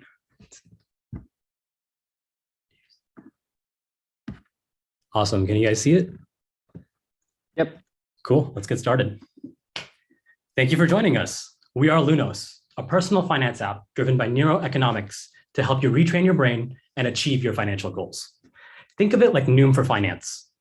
My name is Muaz, this is Kamran, and we are brothers passionate about scaling behavior change to help you reach your financial goals. As millennials, we've already gone through 3 separate financial crises. The world is a predatory place for Gen Z and millennials alike. Everything is subscription-based, nothing is saved, and equity is never built. Meanwhile, the world continues to monetize us. This entrenches us in negative behaviors and bad habits. Even when circumstances improve, bad habits are hard to break. The deck is just stacked against us. This has got our generation in a scramble. In just the past year, 50 million new users have joined Wall Street bets Robinhood, and Discord, all in the search of a better way to invest. Understanding finances is a way for us to feel control over our lives. But the ways people are seeking this information has evolved. We've also seen a huge uptick in behavior change-based apps. Over $1 billion has been invested, and the pandemic has people lining up for one-on-one coaching, all while others seek behavior training through algorithms. So how come no one is at the intersection of behavior training to drive financial literacy? Lunos aims to fill that gap. Our solution is to facilitate behavior change. The Lunos ecosystem is a hybrid approach of digital and human advising that will promote behavior training to drive financial success. Although financial advisors and coaches are extremely helpful, they're often quite expensive and time-consuming to connect with. The Lunos app fills in this gap by allowing more frequent engagement with personalized algorithms that learn from your behaviors. We're much cheaper at $4 a month. We're a subscription-based personal finance app that leverages neuroeconomics to drive change. But Lunos goes beyond budgeting and just access to advisors. We focus on high-touch engagement with financial tidbits prompted at optimal times throughout the day.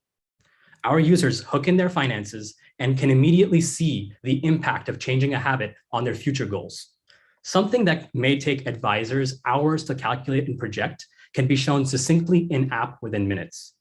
Users are shown a profile of their behavior patterns to identify and strengthen the right ones, while weakening patterns that don't really align with their goals. As users engage with the app, the algorithms learn from user patterns to keep engagement high. No other finance app is bringing this approach to capture the market. Our timeline consists of 4 stages. It starts with launching Lunos Unmasked, our go-to-market strategy, which we launched earlier this month. This is followed by a closed beta in March, which will predict how your finances are expected to look based on your current habits. In April is where we intend to raise our pre-seed round so that we're armed and ready for a soft launch in June, which will help train you on achieving your desired goals. Q4 2022 is a time for us to raise seed, and the end of the year is a sprint for us to gain as many users as possible. And based on market trends, we want to hit 250,000 users by the end of 2023. Here's Lunos Unmasked. Our user can sync in with their bank accounts, which allows us to analyze their past behavior and assign them a spending persona that aligns with their habits. Research in neuroeconomics shows that users are more willing to change behavior to align with personas they can relate to. We've conducted extensive user interviews with our mocks, and our users are excited by what we have to offer. Since launching, we've generated over 4,000 leads organically. And we are excited to deliver this to them. We are the team to build this product. We've been graciously advised by serial entrepreneur Mike Lipinski, who brought a real focus to our product. I'm a neuroscientist that scaled LogDNA from 0 to 1. Kamran is an economist, and together we are technologists with a proven record when it comes to startups. We can build for the masses. We have already launched our go-to-market strategy, which shows our users where they came from. Sign up for our beta, which shows our users where they're headed. Thank you for listening, and be on the lookout for Lunos Unmasked. Thank you so much, Lunos. Now I'll turn it over to the judges.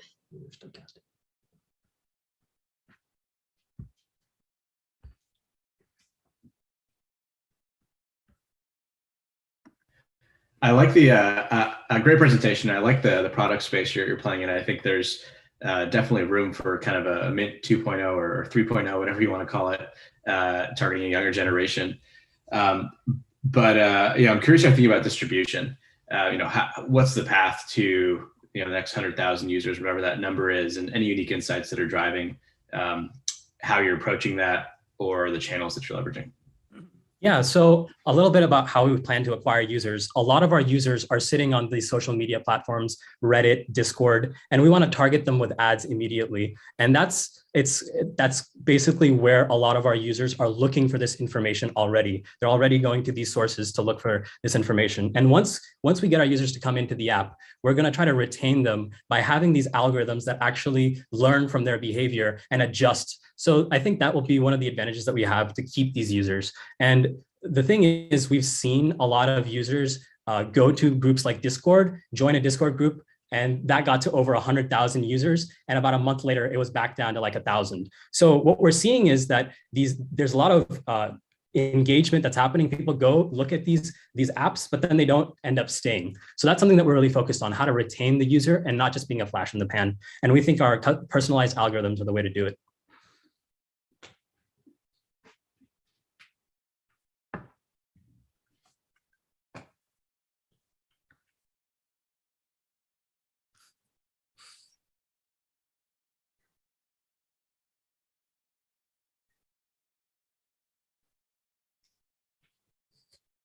Any more questions? I didn't hear anything. Is the core of the revenue, I just want to make sure I understand, is the core of the revenue the monthly subscription, or is most of the revenue going to come from other things along the way?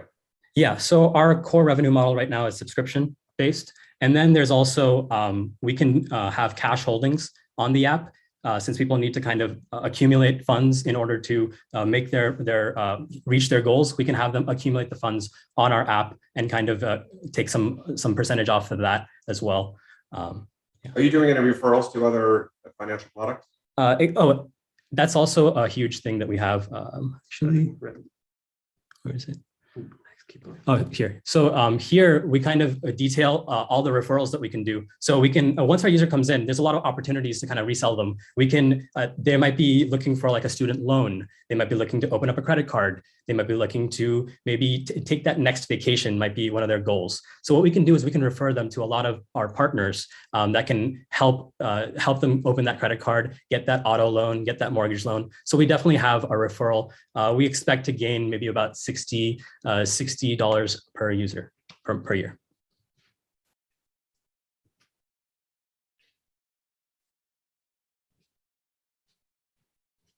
For the coaching piece, I'm just trying to understand the product a little more. Is it going to be, are you anticipating it to be mostly behavioral and trying to, like you said, Noom, for personal finance? Is it mostly behavioral, or you anticipate making specific recommendations or suggestions or suggesting particular products eventually?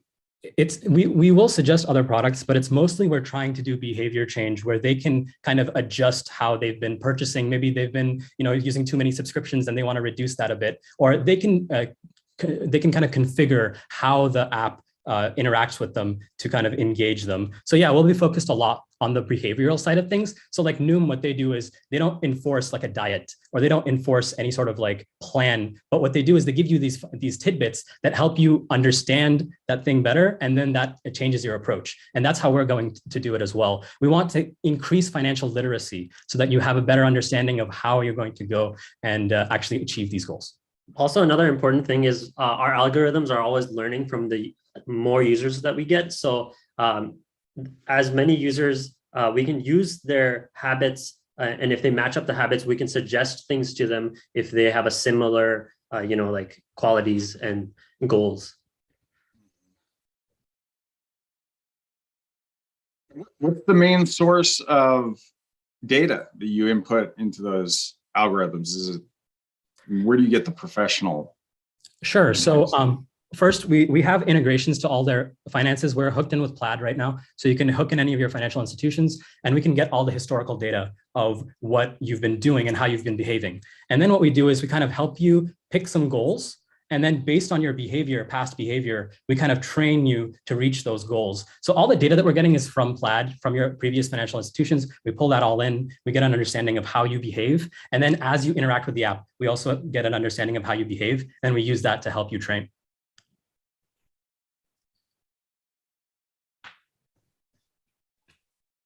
Any other questions from the judges?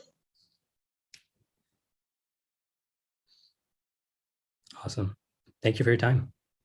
All right. Thank you very much. Also, that was all the startup pitches. Before I turn it back over to my my lovely host, let's just give a round of virtual applause to all the startups and the judges. All right, I'll turn it back to Eileen and Graham.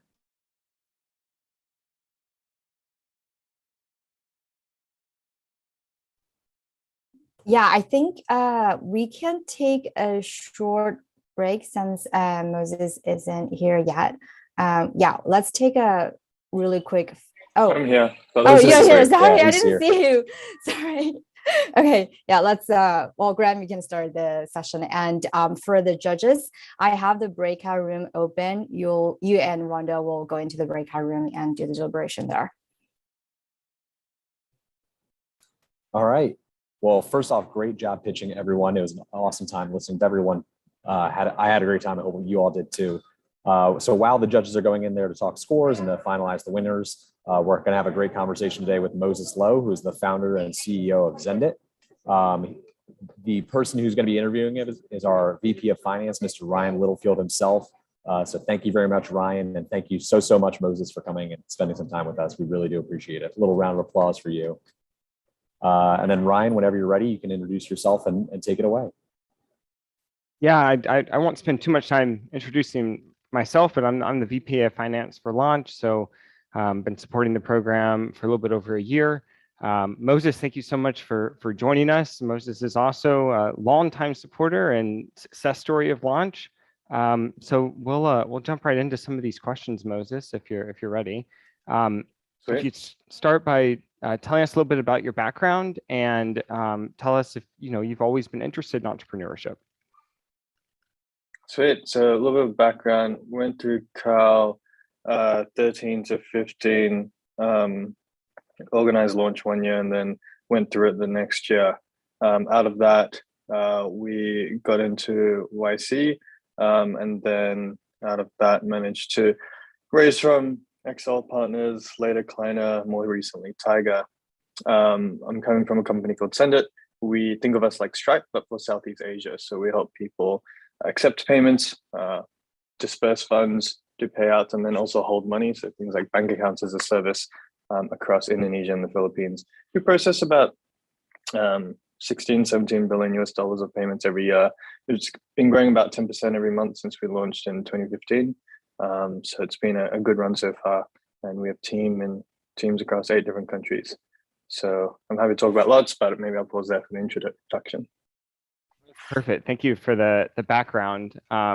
You mentioned that this is kind of like Stripe for Southeast Asia. How did you come up with the idea? Did you just see, oh, they don't have Stripe down there. Let's bring it down there. Why not? We started the first time Bitcoin was cool. We had this idea around Bitcoin remittance.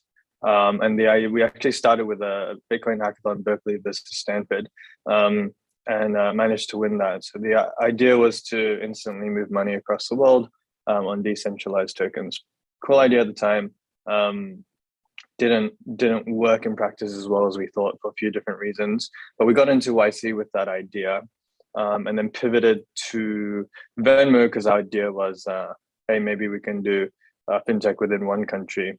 And as we were building that, realized how bad the infrastructure was. There was no payments player that we could build on top of. There was no Plaid, there was no Stripe.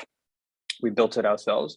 And then I remember Easter 2016, a founder friend was sitting down with me for lunch, asked us how we move money so quickly. We said we had to build it ourselves. And they said, hey, I'll pay you if you were to open those APIs. So that weekend, I remember 2 days we got on the whiteboard, we produced some APIs. They were our first customers. It was a terrible product. They churned within a month, but within that month, they got new customers that have stayed with us until today, actually. So we managed to pivot in that weekend. But it was really just seeing the pain and seeing the needs ourselves, and then launching something that would help ourselves.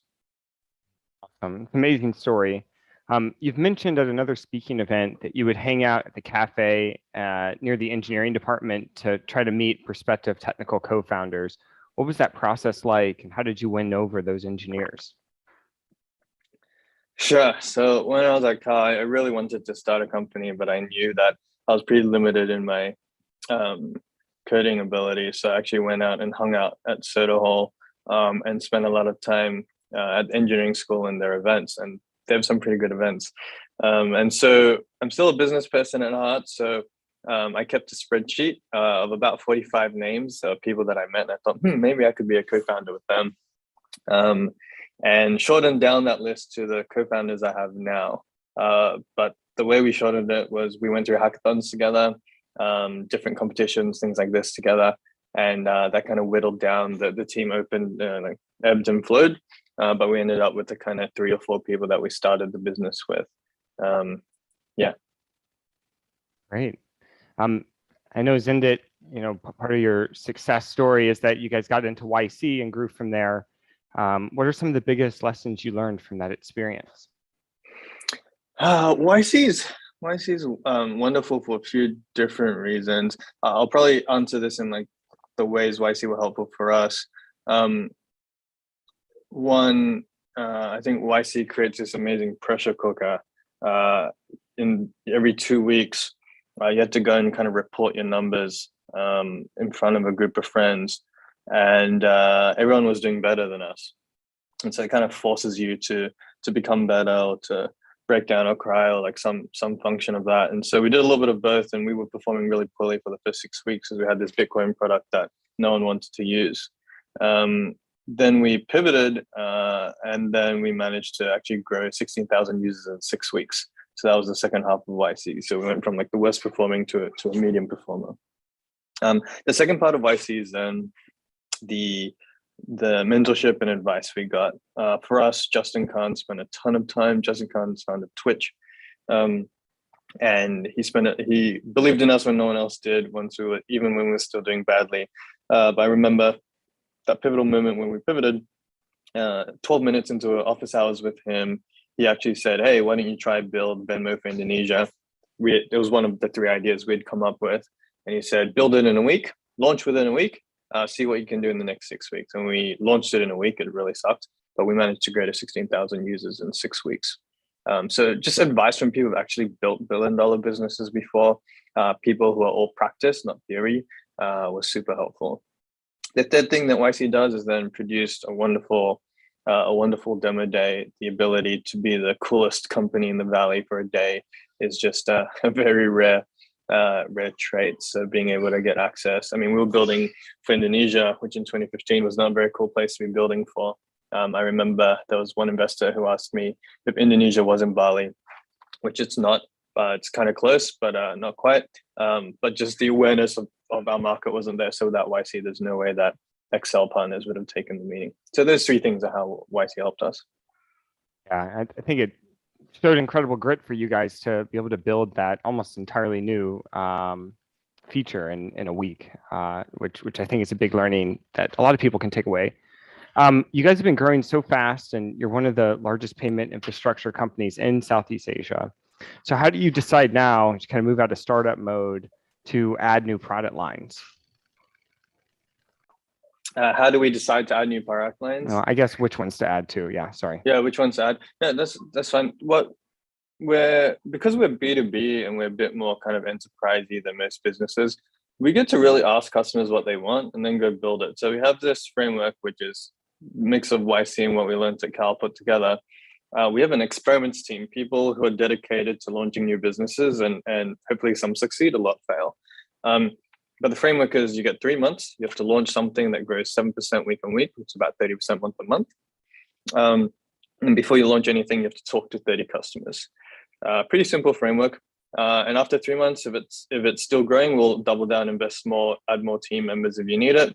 If you don't, we'll cut the project. And so over the last 5-6 years, we've probably launched 12, 13 business lines, new products that meet that criteria.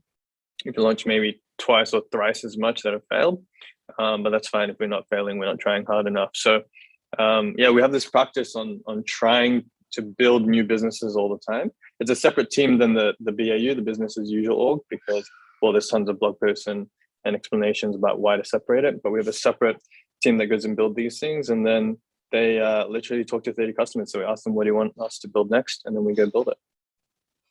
Really cool. And so Sorry, go ahead. And so it ends, I was going to answer the other part of the question, like, what do we do? So it ends up kind of meaning that we do adjacent things to payments. So we started with disbursements, then people asked us for money in, makes sense to accept payments. And then people asked us to hold money, custodian accounts, escrow accounts, complicated platform use cases, marketplaces. And then people asked us for remittances, and then people asked us for FX, and then people asked for lending, and then people asked us for KYC, AML products, and then people asked us for different countries. So this is roughly like our evolution of the business is just meeting customer requests.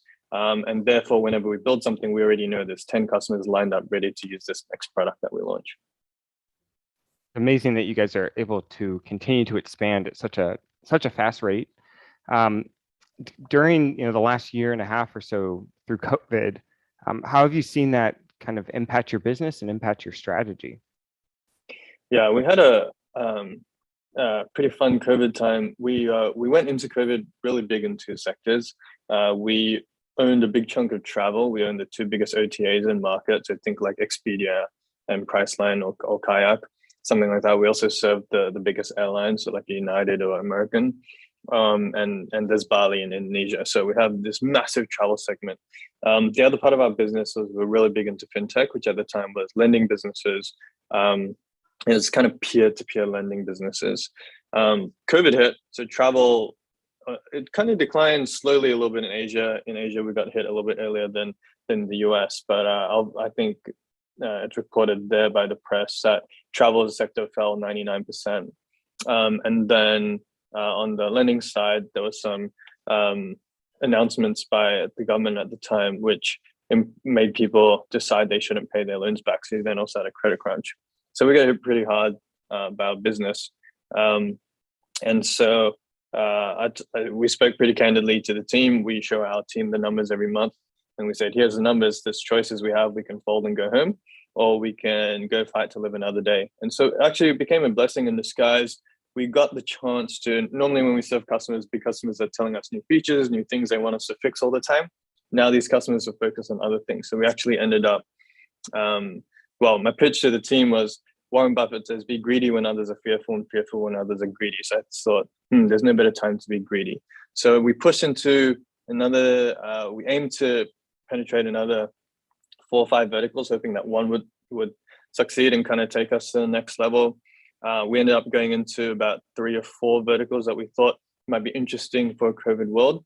For example, we got about 80% penetrated into the crypto world, pretty big into wealth management, into remittances. We expanded to Philippines during COVID. So for us, it was all guns forward and going as fast as we can to expand. Our team expanded, and that paid dividends down the line. I think we came back and we're back to all-time highs within 9 months from a whole different set of business industries. So now we're diversified and we're back to all-time highs. And then that drove another year of growth, pretty epic growth, and the fastest growth we've ever had. But now it's scale, so it's massive numbers. So COVID was this weird spot for us, was this crucible, and then turned into this wonderful thing as we rode in macro trends. Well, as an add-on to that, did you guys have to have any difficult conversations with investors during that time? As your revenue fell down and you were trying to turn it around.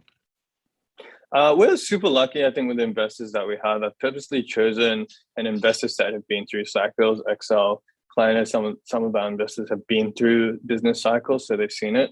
So that's one. Number 2 is, I think they're founder friendly by nature. So they called me up to let me know what their views were and how things would develop, and then let me run. And then I think the final piece is we've had ebbs and flows before. We've had situations where our TPV, our total payments volume, has significantly dropped and we've climbed back out. So I think I earned their trust at that point. And I guess these investors know they can't do anything anyway. If I can't fix it, they can't fix it. So they gave me the space to go run. And I think we earned the right to come back to them the next quarter and a few quarters later and raise some funds. That's great. I've heard that there's an experiment team directly reporting to you there. Can you tell us a little bit more about it? What inspired you to create that team, and how does the team inspire you today? Sure.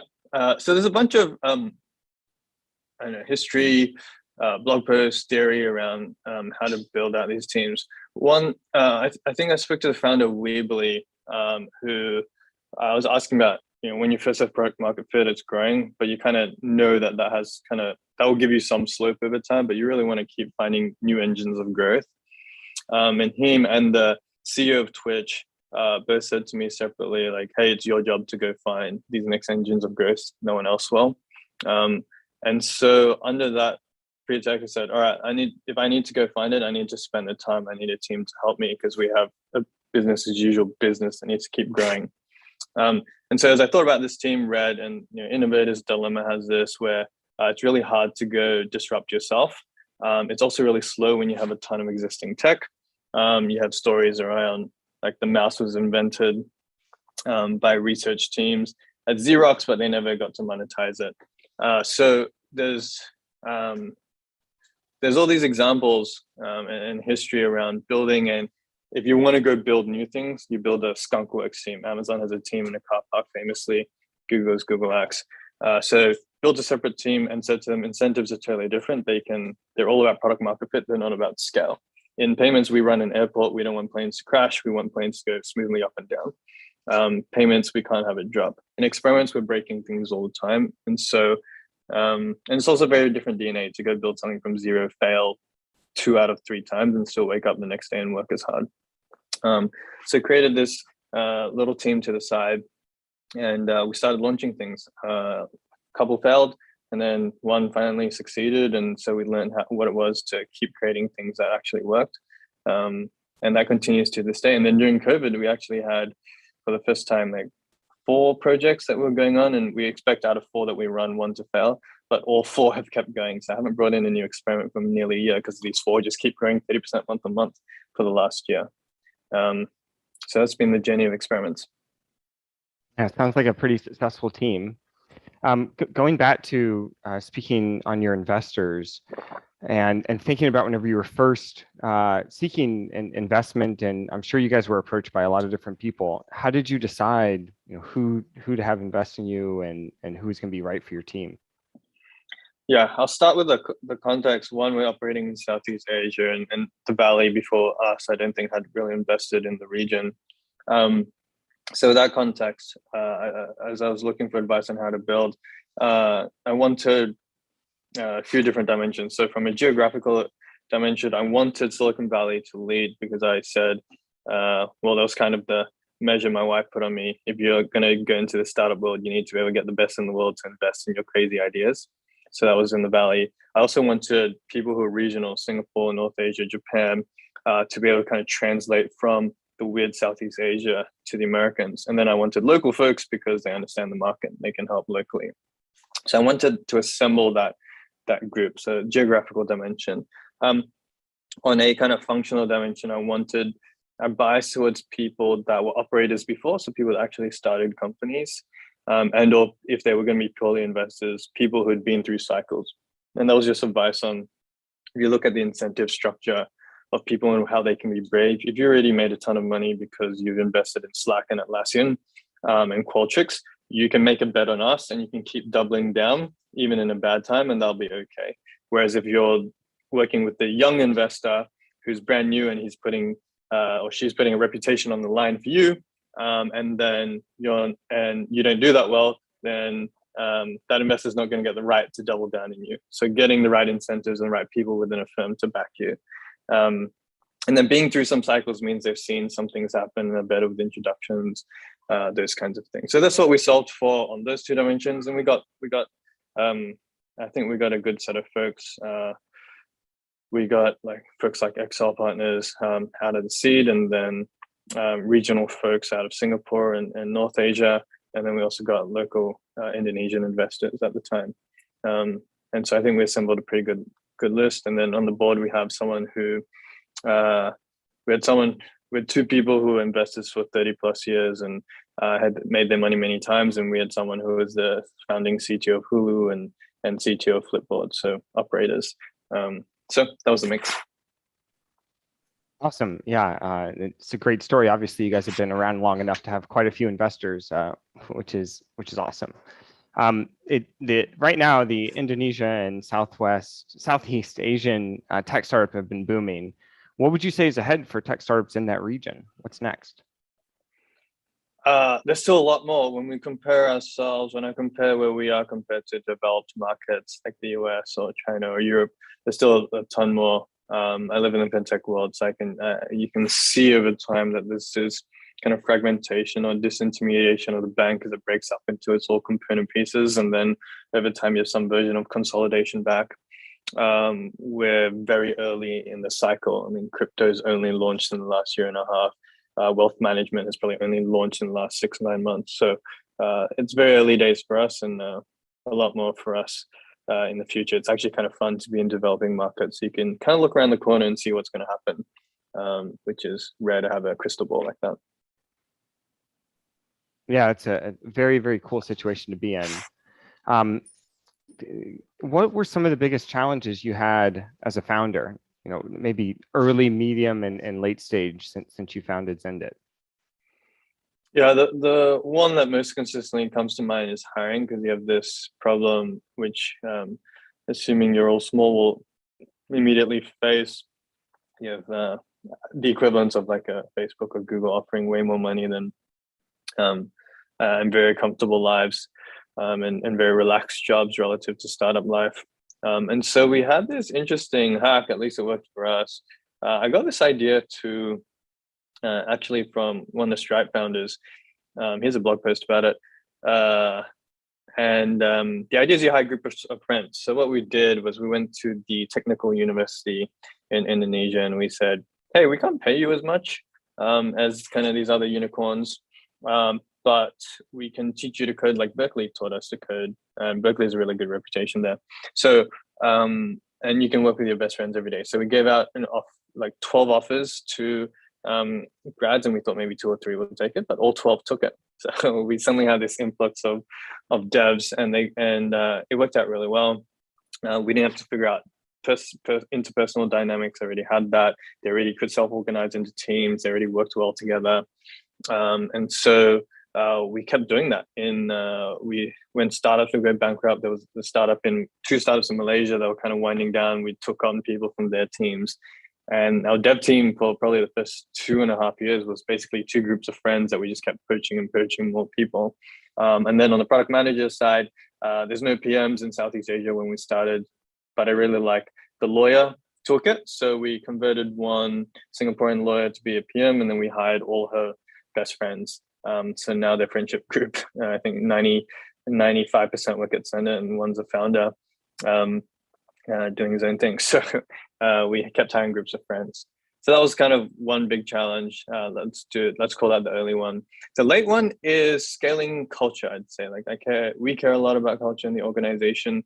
We have the highest Glassdoor ratings of, I believe, any company in Indonesia and the Philippines. And so that's lots of pain and anguish to go build that. But I think as we're now closer to 600, 700 people, I can't control decisions made by kind of rank and file folk.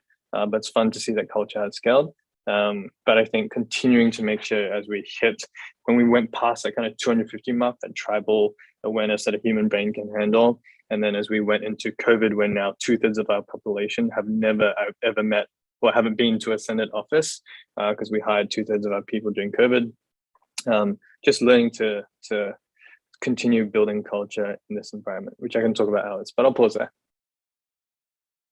I'm happy to have you expand more on that, because we do have another 7 minutes. I just have one question left. Okay. So I think the culture piece is kind of a big, difficult problem that a lot of people are going to face.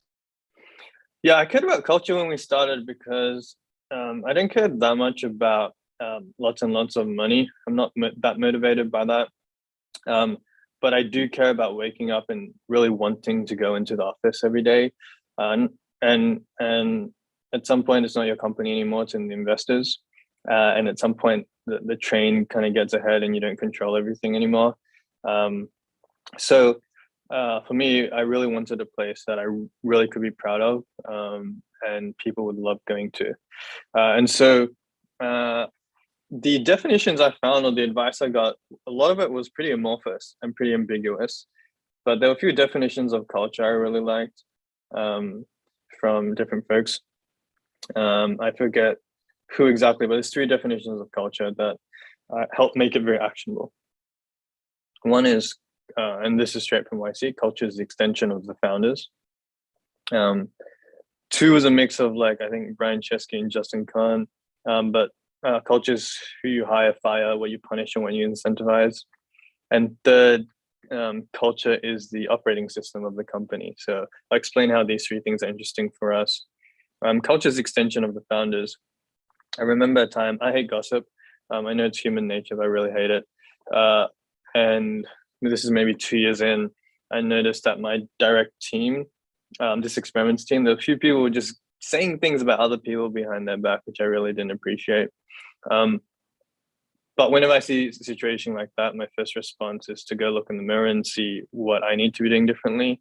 And what I observed over kind of a week or 2 weeks was that I was making comments about people, maybe not quite the same as gossip, but I was talking about people's feedback when they went there. And so I quickly was like, all right, I need to change that behavior first. And I changed that behavior. And then within about a month, people reflected that and course corrected. I didn't tell anyone ever that I went through this process, but there's been so many times during Send It where when I see behavior I don't like, I say, hey, what are the founders doing first? People tend to reflect that. Number 2 is then cultures who you hire, fire, punish, and incentivize. Hire is really obvious. We talk about that. Firing is pretty interesting in a world like, especially a world like Southeast Asia, where saving face is a big thing. High context cultures. We tend to fire too late. And I think that prioritizes, well, actually, I've never heard a manager who said, I wish I'd fired someone later. Most people regret that they didn't fire sooner. So for us, learning the practice of, hey, we need to prioritize the team that's performing, not the person that's underperforming. And that really sets a cultural tone. And then punish and incentivize, you can do that with money. I think in America, that's kind of the most obvious tool. But I think we've thought about a lot of the social cues that we use. What do we celebrate in public? What do we criticize in public? What do we bring up in town halls? What do we not bring up in town halls? How do we run meetings? How do we make decisions? There's so much about very practical around everything that you do, which is about punishing or incentivizing a certain behavior. And then the final one is operating system of a company. I just like this because I think of the analogy of you have lots of different applications, which are different teams, but the operating system is where they kind of all sit on, and it's a set of rules that kind of govern how the whole app will function together. And so I like that because to me, that's product, people, and process for how the organization works. So how do you draw silos? Inevitably, you need to have silos to specialize. How do you draw those lines? And then how do those lines communicate? How do you make decisions? Is decision making public to the organization, which reduces politics, or decisions made in quiet spaces? And so you can do politics and back channels. And so, thinking about these definitions every year means that we get to iterate on what our culture looks like and manage to scale it across hundreds of people. Wow, I mean, there's a lot more to think about, I think, than it seems at surface level when it comes to that subject. So thank you for sharing, Moses. As my final question, we have a lot of founders sitting where you once sat at the end of their launch experience, and I'd love to hear what advice you have for them, as they try to take and continue to scale their companies. As you can advise to scale companies.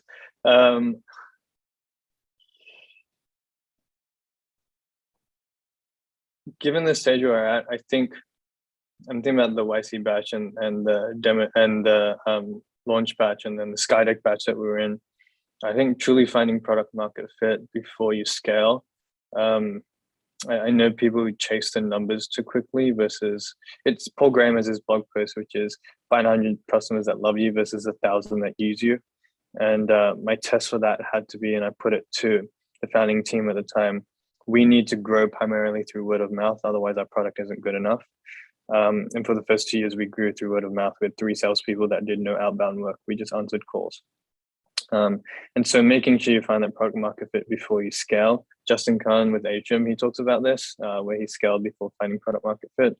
And it's a very expensive way to learn lessons. So I think that's the biggest one that I'm seeing these days, especially where in this environment where you can raise money so quickly and at amazing valuations, because that's the way investors now make money. But I think it therefore tempts people to do things prematurely and not in their best interest. Good for the investor's interest, not in your interest to scale before your product market fit. So that's probably the biggest one I'm seeing right now.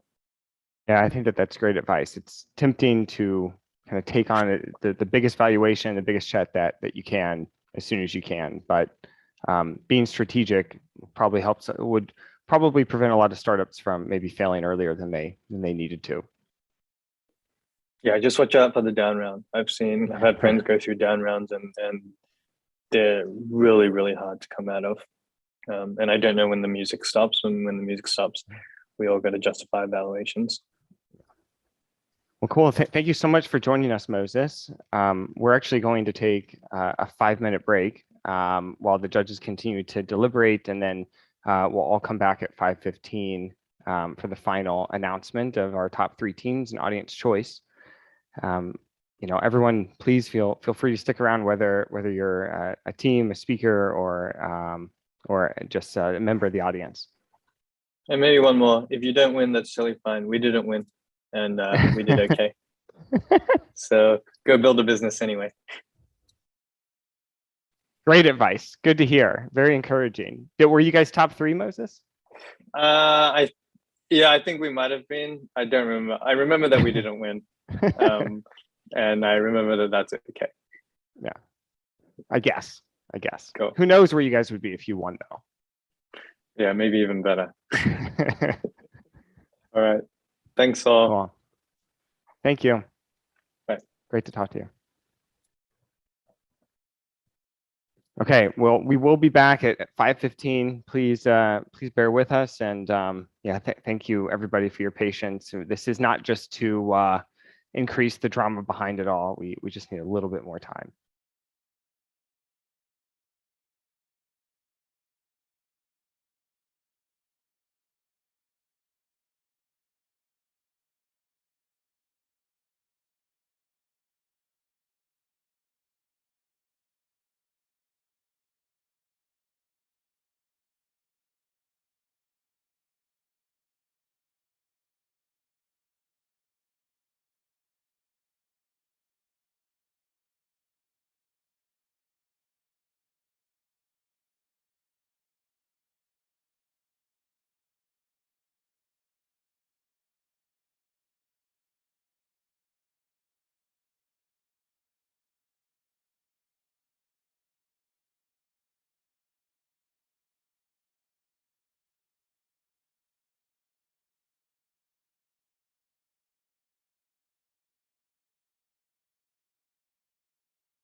promise we're very close to beginning the award ceremony.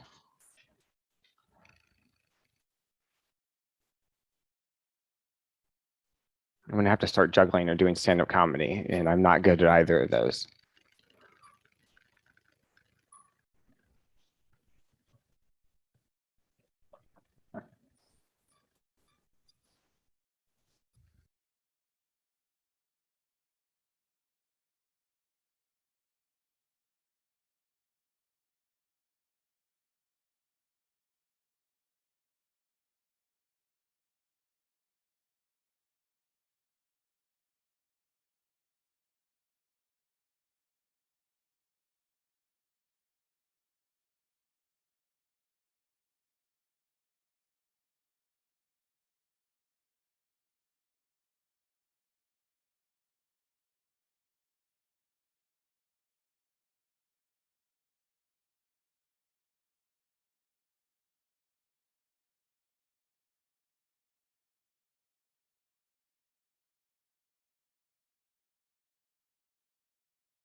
That was a lot of discussion, you guys. Okay,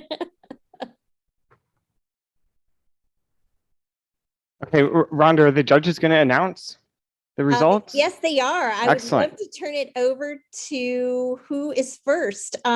Christian. Yeah, I'm up first. So I'm presenting the third place award. I actually liked this team so much that I bought some of their product during the semifinals. Power Women is the winner of the third place award. Yay. Thank you so much. This is so cool. And thank you, My Christian, fiance so much loves for it. supporting us. She loves it? She does. Yeah, she's gonna wear it on wedding weekend. So Is she really? Can you please send Oh, us yeah. pictures? That's amazing. absolutely. I love that. Okay. Thank you so much, Christian. Congrats. Thank you. Awesome. Okay, who's up for audience choice? I think we'll just have the team announce that one. Hey, the winner of the Audience Choice Award goes to Cleo.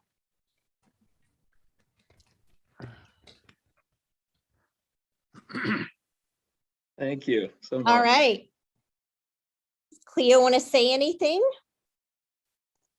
Okay, well, let's hand it off to Ms. Diana Torres from Blackstone.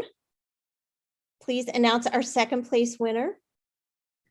Hi, everyone. Our second place winner, after much discussion, is the Blue Box. Thank you. Thank you so much. That's awesome. This is a first for UCI, so congrats, Judith. Thank you. And thank you so much to my mentors because they were super, super helpful. Peter and also Kathy. Thank you so much. Great. Okay, over to Matt and Alex to announce first prize. Before Alex gives the name of the company, I just want to add, as I've done in past years occasionally, this was an incredible group of companies. All of you did an incredible job. We all got together and we looked at our scores and rankings and we're like, uh-oh, everybody was so close and everybody had so many wonderful things. These were great presentations. These are great companies. So nobody here has lost, despite the fact that we're ranking. It's just what we have to do. So I'll leave it to Alex to now say who got first place. So first place goes to the company that means, or that is building something so that we don't have to stand in line for dog food anymore. It goes to Quick Cart.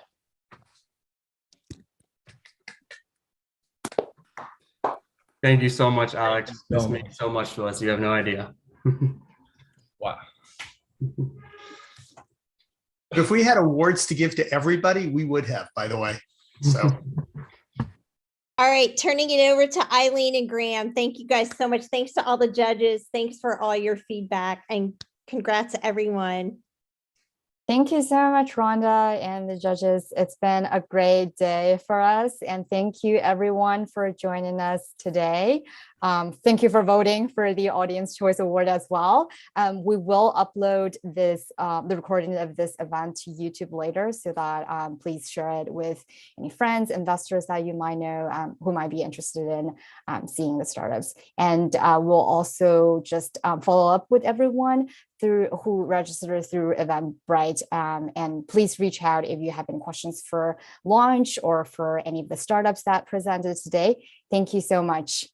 And we'll leave this Zoom meeting on for until 5:30, just so that people can ask questions if there is any. But thank you so much, everyone.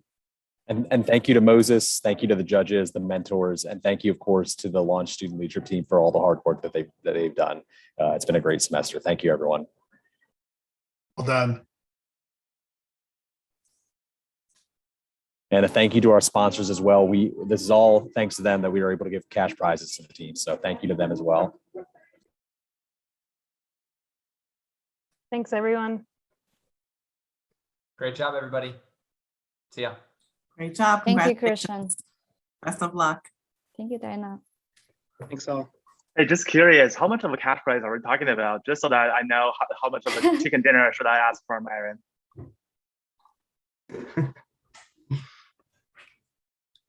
Rhonda and Ryan, have we decided on the prize money?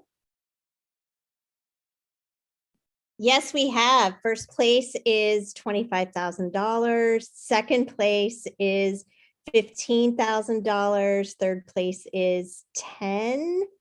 Wait. 25, 15, 10, and then audience choice is 5. So yeah, sorry, I don't have my notes in front of me, but yeah, we should have put that up somewhere. So thanks, everybody. And all of this money is non-equity dilutive, so it's just cash into your bank accounts. And for anyone Congrats, who's everyone. a little lost for words, but I just want to say thank you so much. And it was truly an honor to work with all these great companies. Can't tell you guys how honored we are. So it was an awesome cohort. Thank you.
Hey, can I ask a question?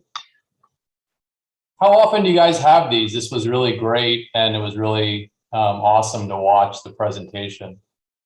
Yeah, we do 2 cohorts a year. And so we have a demo day in January and then also one in May. So the next cohort is going to start recruiting in the next week or two, and then they'll have their demo day in May.